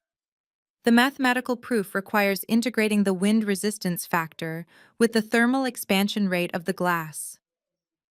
When you apply the specific calculus, the central pillar is not carrying the full weight of the roof. It acts as a stabilizing anchor, while the outer structural ring handles 90% of the kinetic tension. The building will not collapse under a winter storm. It will actually use the external pressure to reinforce the structural integrity of the entire grid. The grand ballroom was spellbound. You could hear a pin drop. The chief engineer grabbed his pen and rapidly scribbled the numbers I had just spoken onto his notepad. For several agonizing seconds, he stared at his rapid calculations. The aggressive skepticism on his face slowly melted away, replaced by a radiant expression of pure architectural awe. He looked up from his notes, completely ignoring Marcus on the stage. He focused his entire attention on me. "That is brilliant," the chief engineer whispered directly into his microphone. "That is absolutely brilliant. The math is completely flawless. It solves the kinetic tension problem perfectly." A collective gasp of amazement rippled through the city council. The mayor leaned back in his chair, visibly impressed. The journalists frantically typed on their laptops, capturing the dramatic turning point of the gala. The chief engineer adjusted his glasses, looking at me with immense respect. "Who are you, miss? And how do you know the intimate structural mathematics of this design better than the lead project director standing on the stage?" I stopped walking. I stood dead center in the main aisle, perfectly illuminated by the spotlight. I turned my head very slowly and looked at Marcus. He was gripping the podium so hard his fingers were turning blue. Tears of absolute panic were welling in his eyes. He looked like a man standing on the gallows watching the blade drop. I turned my gaze away from him and looked directly up at the city council. I held the microphone close, ensuring my next words would echo through the history of this city. "My name is Chloe," I stated clearly, my voice projecting absolute dominance. "I am the senior creative director at Vanguard Architecture, and he cannot explain the math because those are my blueprints." The entire ballroom erupted. It was a massive, deafening explosion of shock, outrage, and chaos.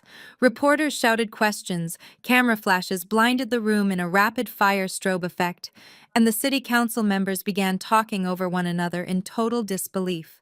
I stood perfectly still in the center of the storm, my crimson suit acting as a shield against the noise. I looked at the front row. Richard was clutching his chest, his face completely pale. Patricia buried her face in her hands. Vanessa was shaking her head in rabid denial. Marcus stumbled backward on the stage, stepping away from the podium as if it had suddenly caught fire. He bumped into the digital display screen, looking wildly around the room for an escape route that did not exist. He was completely exposed, entirely ruined, and permanently branded as a fraud on live television. The firm credibility was instantly atomized. The foundation of their stolen empire had been completely obliterated in exactly 30 seconds. I lowered the microphone. The takeover was absolute. Now I finally needed to show them the hidden security footage and end everything once and for all. The uproar in the room was deafening, but a sudden sharp screech of audio feedback pierced through the chaos. Richard had leapt from his seat in the front row, snatching a microphone from the hands of a startled event coordinator standing near the VIP tables. His face was a mask of sheer, unadulterated desperation. The veins in his neck bulged against his tightly fastened collar as he leveled a trembling finger directly at me. Lies, Richard screamed, his voice booming over the state-of-the-art speakers, cutting through the murmurs of the stunned crowd. Do not listen to a single word this woman says.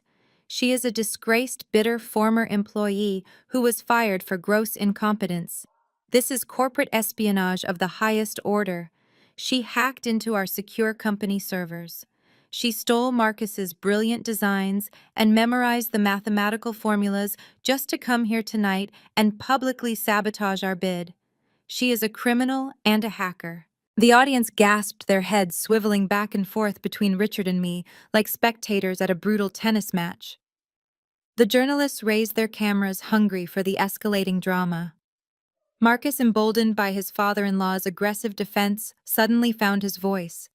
He gripped the wooden edges of the podium, puffing out his chest in a pathetic attempt to reclaim his lost authority. "Yes!" Marcus shouted, his voice cracking slightly before stabilizing. "She was my junior assistant. She had unauthorized access to my terminal. I fired her just last week when I caught her snooping through my private files. She is trying to steal the credit for my life's work. Security, remove this woman immediately." Vanessa jumped up from her chair, her scarlet dress flashing under the chandeliers, and began screaming for the guards to arrest me. Patricia was weeping loudly, playing the role of the devastated mother whose business was being attacked by an unstable daughter. They were mounting a desperate united front, clinging to their fabricated reality with everything they had. I stood my ground in the center aisle, completely unfazed by their synchronized hysteria. I let them scream. I let them hurl their baseless accusations into the glaring lights. I waited until Richard ran out of breath and the ballroom fell into a tense, expectant hush. The city council members looked down at me, waiting to see how the senior creative director of Vanguard Architecture would respond to such severe allegations of corporate espionage. I did not raise my voice. I did not hurl insults. I simply turned my gaze away from my frantic family and looked up toward the darkened balcony at the back of the symphony hall. Through the tinted glass of the audiovisual control booth, I saw the silhouette of Vanguard's lead technician. I raised my right hand and gave a sharp, definitive nod. The massive digital projector behind Marcus instantly went black. The sudden darkness on the stage caused Marcus to flinch. He looked over his shoulder just as the projector roared back to life. The screen did not show his glossy, stolen renderings. Instead, it displayed the stark, high-definition, blue-tinted footage of our family firm's drafting room. The timestamp in the bottom corner blinked clearly, showing a date from 2 weeks ago at exactly 6:45 in the evening. A collective gasp of shock rippled through the grand ballroom. On the massive screen, the heavy glass doors of the drafting department pushed open. A towering figure stepped into the frame.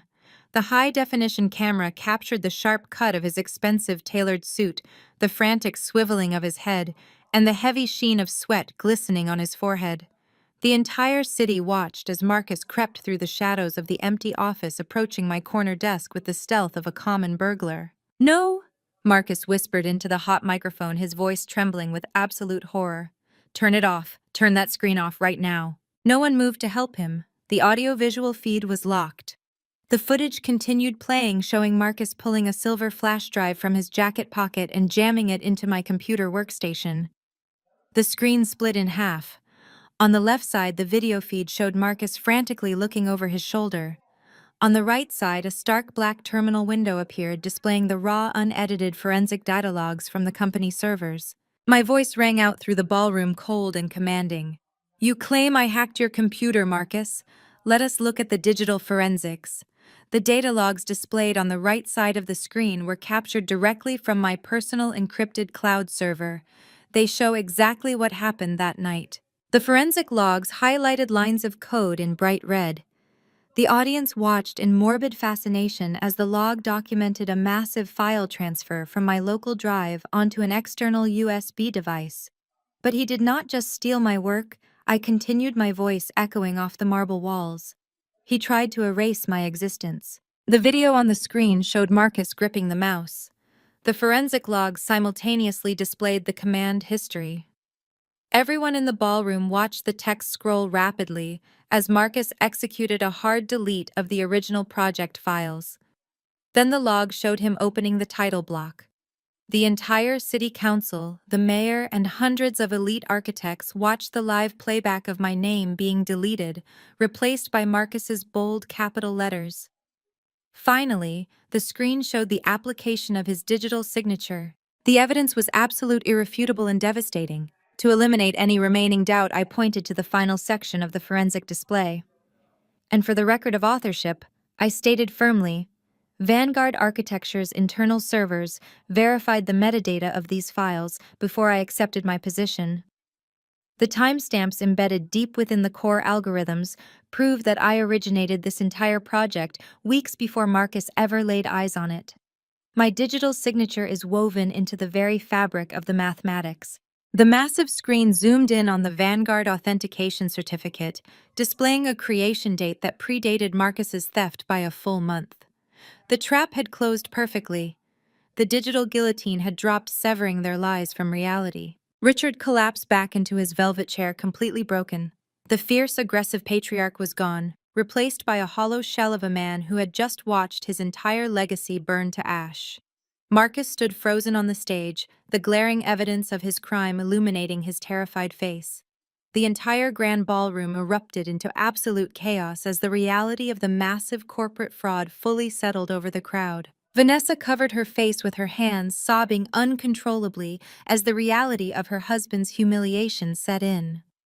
She could no longer pretend she was married to a genius. She was married to a desperate thief who had just committed career suicide on the largest possible stage. Patricia reached for Richard's arm, but he violently shrugged her off, his eyes fixed on the screen in total despair. They had built their entire identity on an illusion of superiority, and now the entire city was watching the ugly, undeniable truth. Julianne remained seated at the Vanguard executive table, a slight predatory smile playing on her lips. She did not need to say a word. The power shift was completely finalized. Vanguard had not only secured the $500 million contract, but they had also publicly annihilated their only significant competitor without breaking a single drop of sweat. I stood tall in the center aisle, my crimson suit radiating strength. The reporters were shouting questions at Marcus, demanding explanations he could not possibly provide. The chief engineer banged his gavel, trying to restore order to the frantic city council platform. The golden boy was trapped in the glare of the projector, fully exposed, while I finally stepped entirely out of the shadows. The false empire was completely demolished. Now it was time to collect the ultimate debt from 17 years ago and deliver the final crushing blow. The chaotic din of the grand ballroom reached a deafening crescendo. Reporters hurled questions like daggers toward the stage, their camera flashes creating a relentless lightning storm. Marcus remained paralyzed behind the podium, clutching its wooden edges. Down in the front row, Richard shot up from his velvet chair. The panic that had drained the blood from his face was replaced by a frantic mask of fatherly affection. He lunged for his microphone. "Please calm down," Richard bellowed over the sound system, forcing a hearty chuckle that echoed awkwardly through the massive hall. "This is simply a monumental misunderstanding, a minor internal miscommunication. Chloe is my brilliant daughter, and she is passionate about her work. We are a family firm. Sometimes the lines of collaboration get blurred in the creative process. Marcus was merely presenting a joint family effort. We are all on the same team here. Let us not turn a spirited family dispute into a public spectacle." I stared at him, disgusted by his shameless capacity to lie. He was trying to tether his sinking ship to my rising star, hoping the council would believe this was a quirky domestic squabble. I raised my own microphone, my voice slicing through his pathetic damage control like a surgical blade. "There is no team, Richard," I stated, my words ringing with metallic precision. "And there is certainly no family. You disowned me. You starved me out of the industry. You called every major firm in this state to brand me a thief so you could keep me chained to the bottom of your drafting room floor." Richard gripped his microphone tighter. "Chloe, please," he pleaded, his voice dripping with artificial warmth. "We can discuss these matters at home. We do not need to involve the city council. We are flesh and blood. You are a crucial part of our legacy." "You do not have a legacy." I replied, my voice echoing across the silent ballroom. You have a crime scene, and I am the lead investigator. I reached into the inner pocket of my custom crimson suit jacket. My fingers brushed against the heavy parchment of the envelope Julianne had given me at Vanguard headquarters. The broken red wax seal crumbled against my fingertips as I pulled it out into the glaring lights. I held it high above my head, ensuring every camera lens in the room focused directly on the weathered paper. 17 years ago, I announced commanding the attention of every official and architect in the building. My grandmother Evelyn, the true founder of your company, lay dying in a hospital bed. She knew exactly what kind of man you were, Richard. She knew you lacked the talent to sustain her firm. She also knew I possessed the architectural genius you desperately craved. She knew you would try to consume me. Richard stared at the yellowed envelope, his eyes widening in pure terror. He recognized the thick parchment. He recognized the remnants of his mother's wax seal. His jaw went slack. Before he could utter a word of protest, I looked up at the audiovisual booth and gave another sharp nod. The digital projector behind Marcus instantly shifted. The forensic logs vanished, replaced by high-resolution scans of delicate yellowed vellum drafting paper. The entire ballroom gasped in unison. Projected on the massive screen were the original blueprints of the Apex Tower, the flagship commercial high-rise that launched Richard's firm to dominance 10 years ago. I clicked a small remote in my hand, transitioning to the next slide. The screen displayed the structural schematics for the Echo Plaza, the award-winning cultural center Marcus claimed as his own just 2 years ago. I clicked again. The screen filled with blueprint after blueprint, displaying every major architectural triumph Richard's firm built over the last decade. Look closely at the bottom right corner of every single document on that screen, I instructed the council. The projector zoomed in on the title blocks. There, written in the neat handwriting of a 16-year-old girl, was my name, Chloe. But more devastating than my signature were the dark blue federal registration stamps pressed firmly into the back of every vellum sheet. My grandmother took my sketchbooks, I explained, my voice booming with undeniable triumph. She officially copyrighted every single one of my teenage designs under my legal name. She locked them in a private vault, instructing Vanguard's chief executive officer to release them only when you finally tried to destroy my life. Every building you have constructed in the last decade was stolen from the notebooks of a 16-year-old girl. Every award you claim, every dollar you have made, is built on intellectual property fraud. The chief engineer removed his thick glasses, vigorously rubbing his eyes. The mayor leaned forward, his expression hardening into absolute fury. The realization hit the city council and the media simultaneously. This was not a dispute over a single bid. This was a 2-decade-long corporate fraud scheme of unprecedented proportions. Richard dropped his microphone. It hit the marble floor with a loud screech of feedback. He stumbled backward, crashing into Patricia's chair. Patricia was weeping hysterically, grasping at his suit jacket, but he was entirely unresponsive. He stared at the massive screen, watching his entire life's work, his reputation and his freedom evaporate in high definition. You called me a thief, I said, walking slowly toward the stage, my eyes locked on my trembling father. You dragged my name through the mud and tried to force me into a life of servitude. But the truth is finally out. You are not a master architect, Richard. You are just a pathetic grave robber who spent the last 17 years plundering his own daughter's mind. The silence that followed my declaration was absolute and profound. I stood before the devastated remains of my family, holding the yellowed envelope that saved my life. The false empire was completely and permanently dead for all time. The profound silence hanging over the grand ballroom was abruptly shattered by the thunderous boom of the main brass doors swinging violently open. The heavy wood slammed against the marble walls with a concussive force that made the crystal chandeliers tremble overhead. Every head in the room snapped toward the entrance. A wall of imposing figures marched through the threshold. There were over a dozen men and women wearing sharp, dark suits, their faces set in expressions of absolute stone.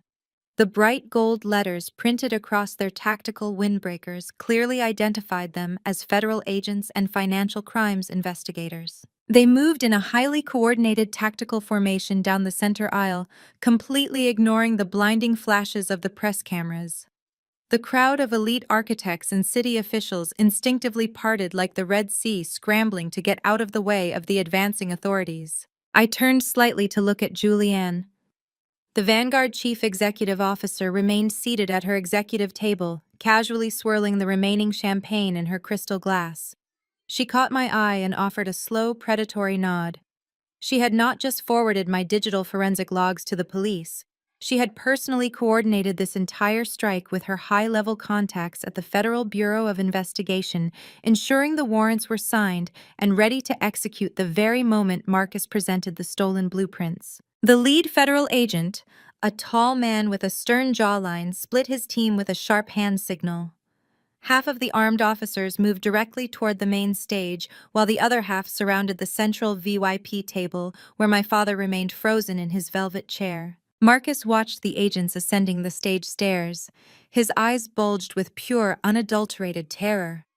The arrogant golden boy, who had confidently strutted down the red carpet an hour ago, was now hyperventilating, backing away from the wooden podium until his shoulders hit the massive digital screen, still displaying his stolen algorithms. Marcus, you are under arrest for corporate fraud, wire fraud, and attempting to rig a municipal bidding process, the lead agent announced. His voice boomed across the stage, completely unbothered by the hundreds of cell phones actively recording the arrest. Put your hands behind your back immediately. Marcus shook his head frantically, his velvet tuxedo completely soaked in nervous sweat. No, he squeaked, his voice cracking into a pathetic whimper. There is a mistake. I am the lead director. I did not do this. It was Richard. Richard made me do it. He gave me the files. I am just following orders. Please do not do this. His cowardly attempt to throw my father under the bus to save his own skin drew gasps of disgust from the city council platform. The federal agents did not hesitate. Two officers grabbed Marcus by his arms, spinning him around and forcefully pressing him face first against the digital projector screen. The sharp metallic click of steel handcuffs locking around his wrists echoed sharply through the room. Down in the front row, the second squad of agents closed in on my father. Richard finally snapped out of his paralyzed state. He jumped to his feet, his chair tipping backward and crashing loudly onto the floor. Do you have any idea who I am? Richard roared, his face contorting into a mask of desperate fury. You cannot do this. I am a pillar of this community. I demand to call my lawyers right this instant. You are making a catastrophic mistake. A female agent stepped directly into his personal space, completely immune to his booming voice.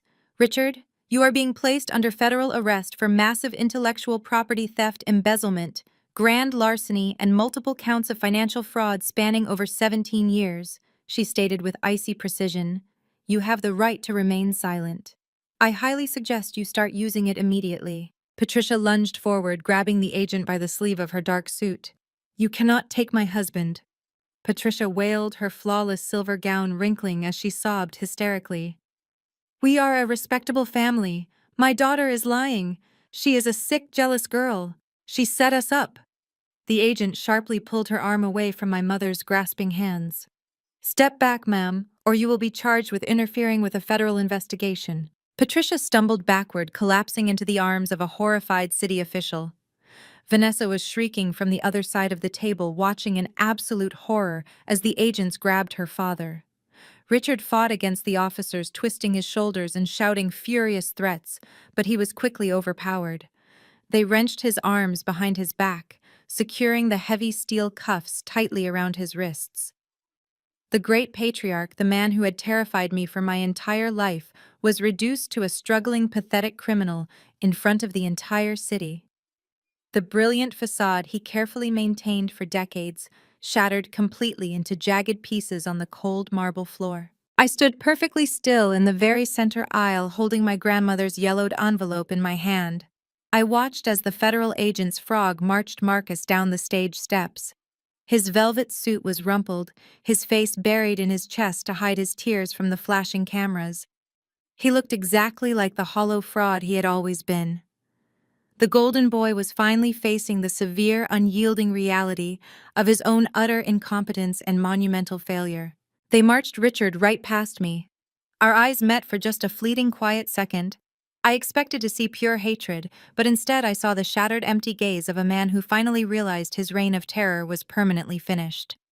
He had built his entire castle on sand, and I had just summoned the raging ocean. The heavy brass doors at the back of the hall slammed shut behind them, sealing their inescapable fate. The police sirens wailed outside a triumphant symphony, marking the absolute end of their stolen empire. Inside, the chaotic energy shifted into a tense and suffocating vacuum. The council and press corps remained completely frozen in their seats, processing the monumental collapse. At the VIP table, only Vanessa and Patricia remained. They looked like desperate survivors stranded among overturned champagne glasses and discarded silk napkins. Vanessa was hyperventilating. She stared at the doors as if expecting Marcus to walk back in and declare it was a massive misunderstanding. Patricia sat slumped, her diamond necklace weighing her down. She muttered quietly, entirely unable to comprehend how her perfect world had been ripped away forever. A federal agent walked toward their table. She carried a leather binder and wore an expression of strict bureaucratic indifference. Vanessa looked up, her face twisting into arrogant indignation. "You have no right to do this to my husband," Vanessa shrieked loudly. "He is a genius. My father is a pillar of this city. We will sue the government for everything you have." The agent did not blink. She pulled out documents stamped with red seals. "You will need lawyers who work for free," the agent stated coldly. "Vanessa, I am serving you with an asset freeze. Effective immediately, every corporate account associated with your father's firm is locked. Furthermore, due to evidence that stolen funds were funneled into personal accounts, all your banking assets, investment portfolios, and credit lines have been frozen for mandatory restitution." Vanessa stared in mute horror. Frozen, she repeated the word sounding foreign to her. "You cannot freeze my personal accounts. I have nothing to do with the firm. I am a wife. Your credit cards have been used to purchase luxury goods using funds linked to intellectual property fraud," the agent explained. "Every diamond you are wearing, your car, and your mansion are now classified as stolen assets. You have absolutely nothing." Vanessa snatched her designer clutch. Her hands shook violently as she pulled out her smartphone and opened her banking application. The screen displayed a glaring red notification. "Account suspended. Contact federal authorities." She switched to her credit card application. The exact same red warning flashed across her screen. "Zero available credit." A guttural scream ripped from Vanessa's throat. She dropped the phone as if it burned her flesh. It clattered against the marble floor, the screen shattering completely. "My money!" Vanessa sobbed hysterically, dropping to her knees. "You cannot take my life away. I am a VIP." She looked pathetic. The golden child who mocked my grease-stained apron, who spent her existence looking down on everyone, was weeping uncontrollably because her limitless bank accounts were empty. Without the stolen credit cards, she was just an empty average person. Patricia watched her golden daughter unravel. The brutal reality of their financial and social ruin crashed down upon her heavily. The matriarch who had gaslighted and abused me snapped her head toward me. She saw me standing tall in my crimson suit, surrounded by the silent awe of the city's powerful people. Patricia scrambled up from her chair. She pushed past the federal agent and stumbled down the center aisle. Her silver gown caught on a chair, ripping the expensive fabric, but she did not care. She threw herself forward, collapsing at my feet. "Chloe," Patricia wailed, her voice cracking with raw desperation. She grabbed the hem of my tailored pants, mascara running down her tear-stained cheeks. "Chloe, please. You have to stop this right now. You have the power to stop this. Tell Julianne to call off the agents." I looked at the woman who gave birth to me. There was no genuine maternal warmth in her eyes. There was only the frantic terror of a woman losing her stolen luxury. "Tell them to let your father go," Patricia begged, her voice rising to a pleading pitch. "We are your family. We raised you. We put a roof over your head. You cannot destroy us like this. Blood is thicker than water. You must remember." I stared down at her trembling hands clutching my clothes. I felt absolutely nothing. The agonizing wounds she had intentionally inflicted on my soul for 33 years were completely cauterized. I reached down and firmly pried her fingers off my crimson suit.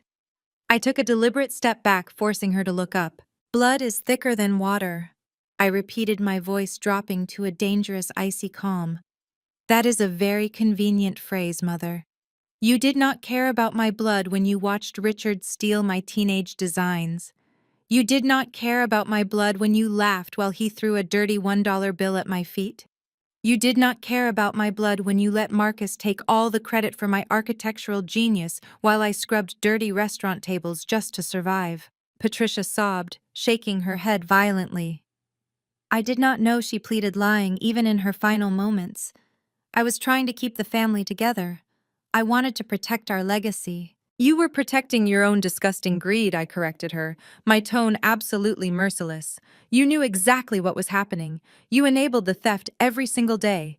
You actively celebrated my starvation because it made Vanessa look better by comparison. You built your entire lavish lifestyle by happily cannibalizing your own daughter." I looked over at Vanessa, who was still weeping loudly on the floor, clutching her shattered phone. Then I looked back down at Patricia. "You should have thought of that before you made me pay for my own stolen life," I stated clearly, ensuring every single person in the grand ballroom heard my final verdict. Patricia let out a devastated wail, burying her face in her hands. There were no more cards to play. There were no more lies to spin. The elite crowd watched in silence as the once mighty family was reduced to begging and weeping on the floor. I turned my back on them and began walking confidently toward the main exit. How does the ending of Chloe's journey tie together her newfound independence and the legacy of Grandma Evelyn's envelope? My sharp stilettos clicked loudly against the polished marble floor as I approached the exit. Behind me, the chaotic symphony of my family's total destruction faded into background noise.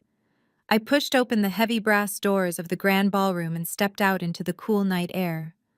The plaza was swarming with reporters, camera crews, and industry bloggers who had been tipped off by Julianne's aggressive public relations team. The moment they saw my crimson suit, the area erupted into a storm of camera flashes. Microphones were thrust toward me from every direction. Reporters shouted frantic questions about the corporate fraud, the arrests, and my sudden rise to power. I paused at the top of the grand staircase, looking out over the vast sea of eager journalists. Julianne stepped through the brass doors and stood firmly by my side, offering a silent nod of solidarity. I raised my hand, and the shouting crowd instantly died down to a hush. For 17 long years, my father tried to bury me in the dark. I stated clearly, ensuring every recording device captured my words. He stole my childhood designs, blacklisted my professional name, and handed my architectural genius to a hollow fraud. Tonight, that darkness is lifted. Vanguard Architecture has secured the Civic Center project, and it will be built exactly as I originally designed it. My name is Chloe, and I am officially taking my skyline back. I did not take any questions. I descended the stairs with Julianne and climbed into the black town car waiting at the curb. As the driver pulled away from the Symphony Hall, I looked out the tinted window at the flashing lights. I felt an overwhelming sense of profound peace. The war was officially over. Fast forward exactly 1 year. The architectural landscape of the city was completely transformed. My father's fraudulent empire was nothing but a pathetic cautionary tale taught in freshman business ethics classes. The family firm filed for Chapter 7 bankruptcy 2 months after the bidding gala. Every single asset was seized and liquidated to pay off the massive federal fines and the restitution owed to Vanguard for decades of intellectual property theft. Richard and Marcus were stripped of their architectural licenses and completely disgraced in the public eye. They did not get the luxury of a prolonged legal defense because their stolen money was immediately frozen by the government. They both accepted heavy plea deals for federal wire fraud, bid rigging, and grand larceny. Marcus traded his expensive velvet tuxedo for a standard-issue orange jumpsuit. He is currently serving a 10-year sentence at a medium-security federal correctional institution. Richard received a much harsher punishment. He was sentenced to 15 brutal years in a maximum security penitentiary. The great patriarch who once threw a dirty $1 bill at my feet now spends his miserable days scrubbing the concrete floors of a prison cafeteria. He will likely spend the rest of his natural life locked inside a tiny windowless cell, entirely forgotten by the world he tried to conquer. The financial ruin completely destroyed the women of the family as well. Patricia was evicted from her sprawling suburban mansion and forced to move into a tiny, rundown studio apartment on the dangerous outskirts of the city. Her diamond necklaces and designer gowns were seized and auctioned off by the federal government to pay legal fees. She spends her days entirely alone, alienated by her former high society friends who flatly refuse to associate with the disgraced wife of a convicted felon. But the most satisfying transformation belongs to my sister. Vanessa, the arrogant golden child who mocked my grease-stained apron, was completely cut off from her stolen wealth. Without Marcus's fraudulent income, she had absolutely no marketable skills and no college education to fall back on. Today, Vanessa works a minimum wage retail job at a discount clothing store in a dying rundown shopping mall.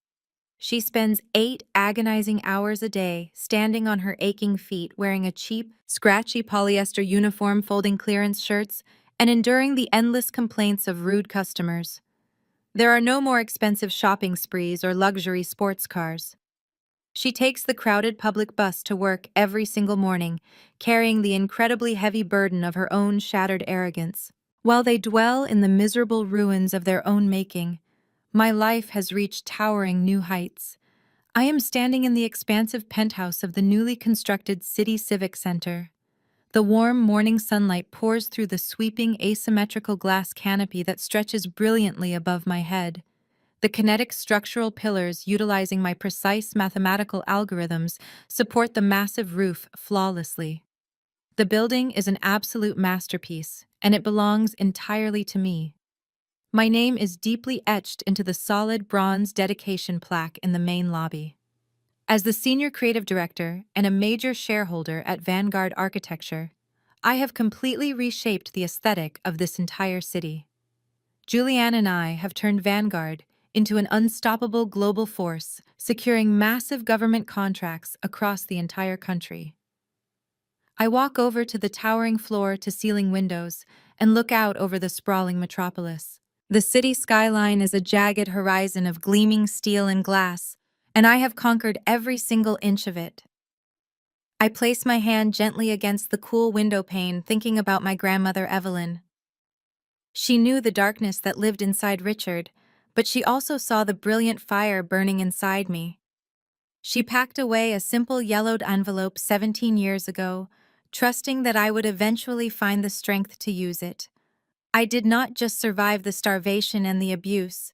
I took the broken pieces of my stolen life and forged them into an indestructible empire. I am no longer the terrified daughter or the subservient waitress. I am the master architect of my own destiny, and the magnificent view from the very top is absolutely breathtaking. Chloe's story teaches us a profound lesson about self-worth and resilience. Often the people who should protect us are the ones who hold us back due to their own greed. However, this journey proves that your true value is never defined by the false narratives toxic family members create to diminish you. Instead of surrendering to their cruelty, she used her intellect to reclaim her stolen power and build an empire on her own terms. True independence is the ultimate revenge. Have you ever had to break free from a toxic environment to find your potential? Share your story and comment below.